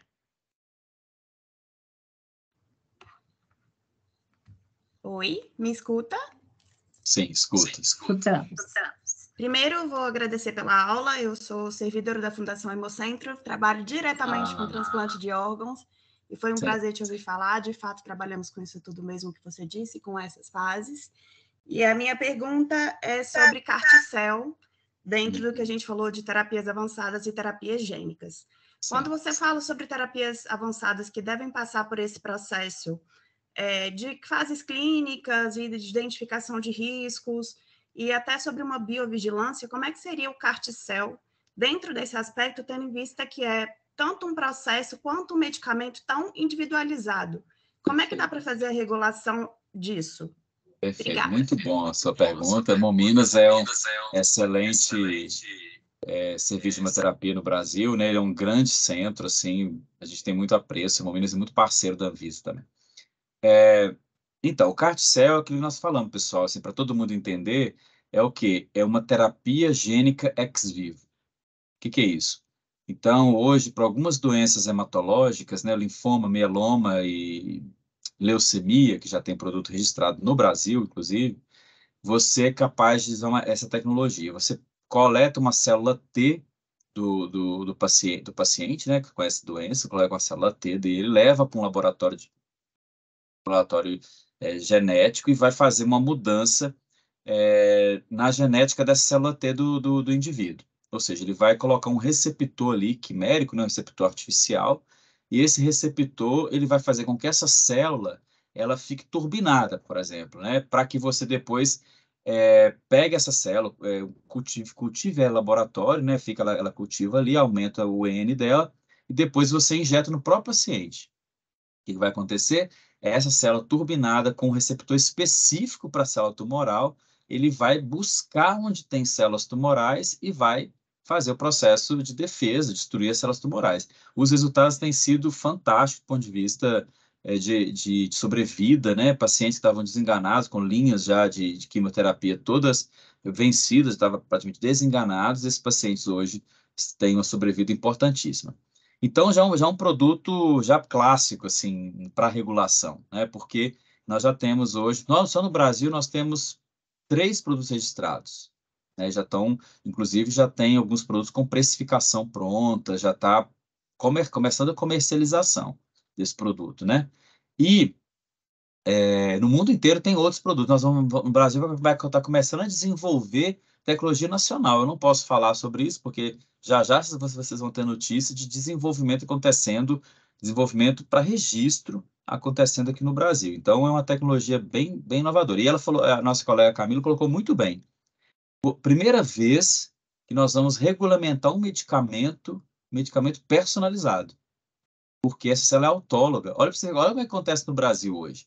É coletado aqui num hospital, né? Não tem que ser uma coleta específica, por aferes, uma tecnologia específica.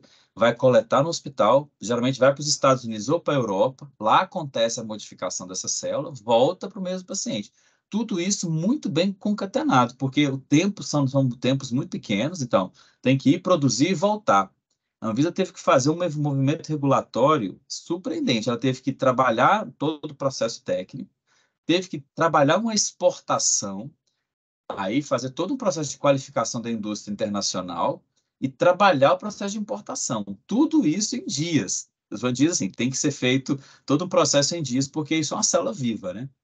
Então, você colocou muito bem. Esse é um desafio importantíssimo, foi produção, a aprovação disso tudo, e são aprovações que aconteceram no mundo simultaneamente, muitas vezes no Brasil. Nós temos um produto, não posso nem falar qual que é aqui, mas um produto que a gente fez uma avaliação simultânea dos Estados Unidos. A gente aprovou primeiro que o dos Estados Unidos, enfim. Então acaba que realmente tem sido um desafio. Porque tem muita coisa para ser feita. Inclusive, por exemplo, agora, a monitoramento pós a comercialização. Ainda nós estamos no processo de implantação, porque não começou efetivamente a comercialização no Brasil. Esse processo tem sido longo, pessoal, porque assim, depois que a Anvisa aprova, a Anvisa faz a primeira aprovação, né? A aprovação dá para dizer se ele é seguro, eficaz e de qualidade. Depois passa por uma série de outras fases. Vai para uma fase de precificação, que é feito por um comitê, né, do Ministério da Economia, Ministério da Saúde, a própria Anvisa reúne e dá um preço para aquele medicamento ali. Imagina precificar isso, né? Super complexo precificar isso. Então, tem sido demorado e não tem sido fácil. Depois é incorporar isso para o sistema de saúde. Como é que incorpora isso no SUS? Como é que incorpora isso no plano de saúde? Caríssimo. Isso tem sido a tecnologia mais cara que tem. E a terceira fase, que é depois de tudo pronto, a população começar a usar. E aí a Anvisa vai ter que entrar forte em farmacovigilância, talvez em bio, porque vai ter alguns elementos ali de doador, de rastreabilidade, retrovigilância. A nossa colega Camila sabe bem o que estou falando. Retrovigilância de doador, retrovigilância de rede de paciente. Então, tudo isso vai ter que... Nós estamos começando a construir isso agora na prática, né? Tudo isso tem na teoria, mas na prática está sendo construído isso no Brasil e no mundo, né? Muito boa essa pergunta. Agora, Aline. Obrigada, Camila. Oi. Mais uma vez, boa noite. João, muito obrigada pela sua aula, tá bom? Eu vou, ainda bem que fica gravado, professor, porque eu vou ver e rever várias e várias vezes, porque é muita informação. Muita informação. Muita informação. E eu vou sofrer para fazer um resumo e um mapa mental que fique mais didático que os seus slides. Eu vou sofrer, porque seus slides são maravilhosos. Eu queria te perguntar, você falou sobre as bolsas e os materiais que são utilizados, certo? Perfeito. Nesse caso, porque eles também precisam de registro, de avaliação, tudo bonitinho. Neste caso aqui, entra a tecnovigilância ou entra a hemovigilância também? Perfeito, Aline, muito bom. Então, vamos voltar agora para o grupo dos produtos de terapia convencional, transplante feito em bancos, né, que se usa muitas bolsas. Então, as bolsas de sangue, elas são registradas. Vamos pegar a bolsa de sangue como exemplo, tá? Mas isso vale para kits diagnósticos, equipamentos, por exemplo. Nos bancos de sangue tem centrífugas grandes, né, centrífugas gigantescas que são desenvolvidas para essa produção, né? Então, elas são registradas na Anvisa. Tem registro de acordo com a destinação, com o uso, né, que vai ser feito. Elas são registradas. Quando elas são registradas, elas entram no rol dos equipamentos, das tecnologias. E aí é a tecnovigilância. Então, um banco de sangue, assim como um hospital, pessoal, é o celeiro da vigilância sanitária. Ali eu posso fazer tudo. Eu tenho farmacovigilância dentro do hospital, eu tenho dentro do Hemocentro também tem, eu tenho biovigilância, hemovigilância, dependendo do que faz, né? Se faz transplante ou transfusão, eu tenho tecnovigilância, né? Eu posso agora tem alimento-vigilância, não sei, umas coisas assim, né? Enfim, tem várias coisas, vigilância dos serviços de saúde. Às vezes a transfusão é feita, quer dizer, a transfusão é feita no serviço de saúde, né? E ali também eu posso fazer vigilância no serviço de saúde. Então, eu posso, está certa. As bolsas de sangue são registradas, os equipamentos, os kits diagnósticos entram na tecnovigilância. Joia. Obrigada. E agora, para a gente finalizar, para liberar o João, porque a galera aqui está animada, a Lúcia. Obrigada, Aline.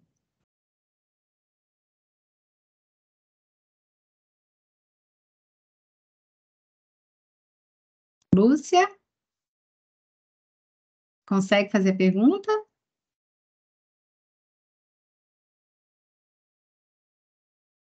Eu acho que não. Ela está tendo algum problema de conexão. Às vezes trava o Professora, eu peço Oi. desculpas, eu levantei a mão sem querer, mas meus parabéns e muito obrigada pela aula. Eu aprendi muito, viu? Obrigado. Tá ótimo, obrigada. Já que, né? Então, Juliana, a gente ia acabar com a Lúcia, mas já que ela não vai fazer a pergunta, então, Juliana, você tem uma pergunta? Boa noite, consegue me ouvir? Sim. Assim. Não é nem tanto uma pergunta, mas é mais um comentário, né? Quando o João falou sobre o banco de sangue, né? De antigamente, que se doava sangue em troca de algum benefício ou dinheiro, né? E recentemente teve uma cantora, acho que vocês viram, né? Que em troca de 700 ingressos, digamos assim, né? Da doação de sangue, E gerou uma polêmica, né? Ela até postou falando que era um absurdo impedir isso, tantas pessoas precisam de sangue, mas a importância de entender esses fundamentos, como você falou, né? É um retroceder mesmo, é bem preocupante, inclusive. Muito bom, Lúcia. Inclusive, essa é uma discussão. É Lúcia, né, que está falando? Juliana. Juliana, desculpa, Lúcia. Juliana, muito boa. A sua ideia, porque realmente, né, essa questão, por isso que eu falei para vocês, primeiro a gente tem uma PEC sobre isso, e depois tem essas campanhas. Essas campanhas, elas acontecem há algum tempo já, né? A gente já tem, vocês podem ver, por exemplo, que tem benefícios para concurso, que no DF tem isso, né? Se você tem tantas doações, você ganha isenção de concurso, isso é um benefício também, né? Meia entrada em cinema. Então tem algumas leis que a gente sempre combateu assim, como tangencia inclusive leis inconstitucionais, leis estaduais e municipais, tá? Que tem em alguns estados e municípios. E a gente tem orientado o seguinte: nesses casos em que o legislador local ele, sei lá, fez alguma lei e passou, a gente precisa orientar que esse tipo de benefício não seja vinculado à doação. Por exemplo, que a gente tem alguns casos que a gente fez algumas intervenções, assim, olha, se você quer dar um benefício, dê um benefício para, por exemplo, estimular a doação, mas não vincular. O paciente, o doador, ele tem que chegar no hemocentro, ele tem que sentir voluntário para fazer aquilo, altruísta. Então, se ele vai ganhar um benefício, ó, você ganhou só o ingresso, beleza. Agora, você quer participar do processo? Se participar, você pode ser inaptado ou não. Mas isso é difícil, sabe? Super complexo. Então, existe um movimento agora, o Ministério vai se manifestar, inclusive, oficialmente sobre isso, colocando a ideia de que a gente tem que garantir esse tipo de doação livre de qualquer benefício que possa induzir essa doação fora do altruísmo, né? É um pouco você falou bem. Às vezes a sociedade não entende, por exemplo, a cantora Ludmilla e outros cantores não estão fazendo isso de forma errada, né? Assim, no sentido de não ter essa intenção. A intenção é uma intenção boa, mas é porque é difícil compreender mesmo, né? Por que não? Por que não ganhar o ingresso e lá doar? Só que isso não sabe o que está por trás disso. E aí tem o nosso colega que colocou, volte de novo para questão ética. Você está trocando o ingresso lá, de 700, 800 reais por parte do seu corpo. Isso é complexo do ponto de vista que elementos isso pode gerar, né? E aí é por isso que, e fora a questão de segurança, a gente entra muito nisso, questão de espoliação. A pessoa pode mentir, eu para ganhar um ingresso de 800, você acha que eu vou falar, por exemplo, que eu uso antihipertensivo? Não vou falar. E não tem como medir lá, não faz a medição, né, de pressão, às vezes até alguns fazem, mas assim, vou pegar um outro exemplo mais fácil. Sei lá, às vezes a pessoa usa um medicamento, sei lá, finasterida, eu uso finasterida, por exemplo, para alopécia. Pergunta, você usa finasterida? Não, não uso não. Claro que vou falar, vou ganhar um ingresso de 800, vou falar que uso. Senão eu não vou, meu sangue não vai ser doado e eu não vou ganhar o ingresso. E aí esse finasterida, ela por exemplo, ela tem um efeito teratogênico a longo prazo. Ela pode, por exemplo, aquele sangue pode ir para uma mãe grávida e pode trazer uma má formação congênita no indivíduo. Então, imagina, então, como é que olha como é que é arriscado isso. E fora questões para a minha própria saúde, né? Se eu, por exemplo, sou um diabetes tipo 1 e eu coletar, isso não é bom, eu faço uma terapia, eu não posso tirar sangue ali, 400 ml. Então, tudo isso a pessoa pode mentir, porque ela quer ganhar o ingresso, né? Tem isso também. Isso foi até tema hoje de uma discussão aqui no Congresso. Estava o Ministério da Saúde, estava todos, né, pela saúde e um monte de instituições. E aí tem uma outra coisa que eu acho que dá uma boa questão de concurso também, que é juntando tudo isso com a LGPD, porque ela ainda queria os nomes, perfeito, isso mesmo. os dados, né? Exatamente. Então, dá uma boa questão para falar de todas essas questões, né? Sempre a gente tem que pensar sempre isso, pessoal, nessa prova, assim, pense em uma situação e você vai usar risco, olha, eu tenho riscos envolvidos aqui, eu tenho benefícios, depois tem que fazer um balanceamento disso tudo, né? Na minha prova, por exemplo, de concurso de 2005, era uma coisa louca, assim, que eu nem sei como é que eu acertei aquilo, mas eram as coisas sobre lixo hospitalar. E eu lembro na universidade, a Helene deve saber disso, mas na universidade, eu lembro que a gente tinha, eu fiz os últimos estágios, por exemplo, lá na Ouro Preto tem o laboratório de análise clínica bem famoso, e esse laboratório ele atende toda a região de Ouro Preto, para o SUS, né? Muitas populações vão lá fazer exame e tal. E eu lembro que o professor, antes de eu fazer a prova, assim, meses, né, ele estava discutindo isso, como é que ia fazer com resíduo, sabe, lá, porque tinha que ter um gerenciamento de resíduo, a universidade tinha dificuldade, era muito resíduo, lá. Cara, na minha prova apareceu isso lá, tipo assim, resíduo hospitalar. Eu falei, cara, lembrei do professor na hora. E comecei a viajar lá nas coisas. Então, concurso é assim também, né? Aparece Foi no muita coisa, tem mesmo que estar... ano que saiu o Foi. PGR-SS, né? Que é o Plano de Sim, Gerenciamento de Resíduos e Serviços Sólidos. Depois, por isso que é importante, tá vendo? A Elaine colocou um ponto importante, olha. Ficar atento ao que tá de bombando. Isso é que vai aparecer na ação, vai aparecer. Por isso que talvez a PEC, se sair alguma coisa até o fim de ano, pode ser que seja alguma coisa assim. Essa PEC da comercialização de. E é uma coisa que é bom um candidato saber discutir isso, né? Que envolve os elementos da vigilância, os elementos de saúde pública, os elementos de saúde coletiva. Então é interessante, talvez, um tema assim, né? direito administrativo. Exatamente. Amanhã, todo dia de manhã, todo dia não, 3 vezes por semana de manhã, a gente vai soltar conteúdos também de prova e várias dessas dicas que o João colocou, a gente também vai colocar lá no feed, e amanhã justamente é sobre isso, João, ficar atento lá no Notícias da Anvisa, sabendo o que a Anvisa está debatendo, né, o que está Sim, isso é importante. em alta. Gente, vamos Quando definir a banca também, a gente começa a ver o perfil, né? Porque a banca, geralmente, não sei qual banca vai ser, mas provavelmente é uma banca muito capacitada, porque essa é uma prova difícil. E aí, qual o perfil da banca, né? Também. Exatamente. João, mais uma vez te agradecer, ó, nós temos até agora aqui 2 horas e meia de aula, 128 pessoas online, então assim, chegamos a 180 e tantas. João, todo mundo elogiando demais sua didática, sua dedicação aqui para essa aula, a gente só tem te agradecer Muito a todo obrigado, mundo que está gente. aqui, E, obrigada, obrigada, e quando vocês obrigada. passarem, escolham lá a gerência de sangue. A gerência de sangue, Ó, terceira célula, joga para trabalhar, a gente precisa. vou contar um segredo, tá? Um segredo interno. Pode fazer fofoca interna, João? Pode. A área do João é super bem falada dentro da Anvisa como Pois o é. melhor lugar para se trabalhar, viu? Por Então, favor, fiquem gente, de olho. escolham. Se vocês forem para lá, escolha trabalhar com a gente está precisando de mais. Quer dizer, a vida inteira, né? 50 vagas provavelmente vai ser muito mais, Ah, porque a gente está pedindo, ver se consegue, sei lá, trazer uma coisa de reserva muito maior, porque a gente está precisando mesmo de pessoal e a gente, não só a gente, né? Falar a gente, mas assim, o Brasil, porque a regulação, ela é base para o desenvolvimento do país. Se a gente não tiver uma regulação boa, o complexo tecnológico de saúde não desenvolve. Então, chegou a hora, né? Então, nós vamos ter que lutar para mais vagas aqui, essa vaguinha é muito pouquinho. exatamente. E esse projeto também tem a ver com isso, porque quando eu estive lá, olha, só para vocês terem uma ideia, eram 13 pessoas na farmacovigilância da Anvisa, nesse país desse tamanho, no Japão tem 200. Pois é. Né? Então, assim, só para a gente comparar aí, né? População, tamanho de país, enfim, sistema de saúde, e aí eu falei assim, gente, a gente precisa de uma Anvisa forte, porque também tem outras investidas, né? Eu até dei essa dica, João, na primeira aula, né? Que é sobre enfraquecer as agências. Sim. Então, quanto menos servidores, mais fácil de enfraquecer as agências. A gente não quer isso. A gente quer uma agência forte. Isso mesmo. Não é isso? Beijo, Obrigado, gente. João, obrigada Boa mais sorte uma para vez, todos. viu? Bons estudos para vocês, hein? Até a próxima aula, segunda-feira, Gonçalo Vecina, hein? Nossa, que top. Põe nessa lista, eu quero assistir. Estamos chiques, João.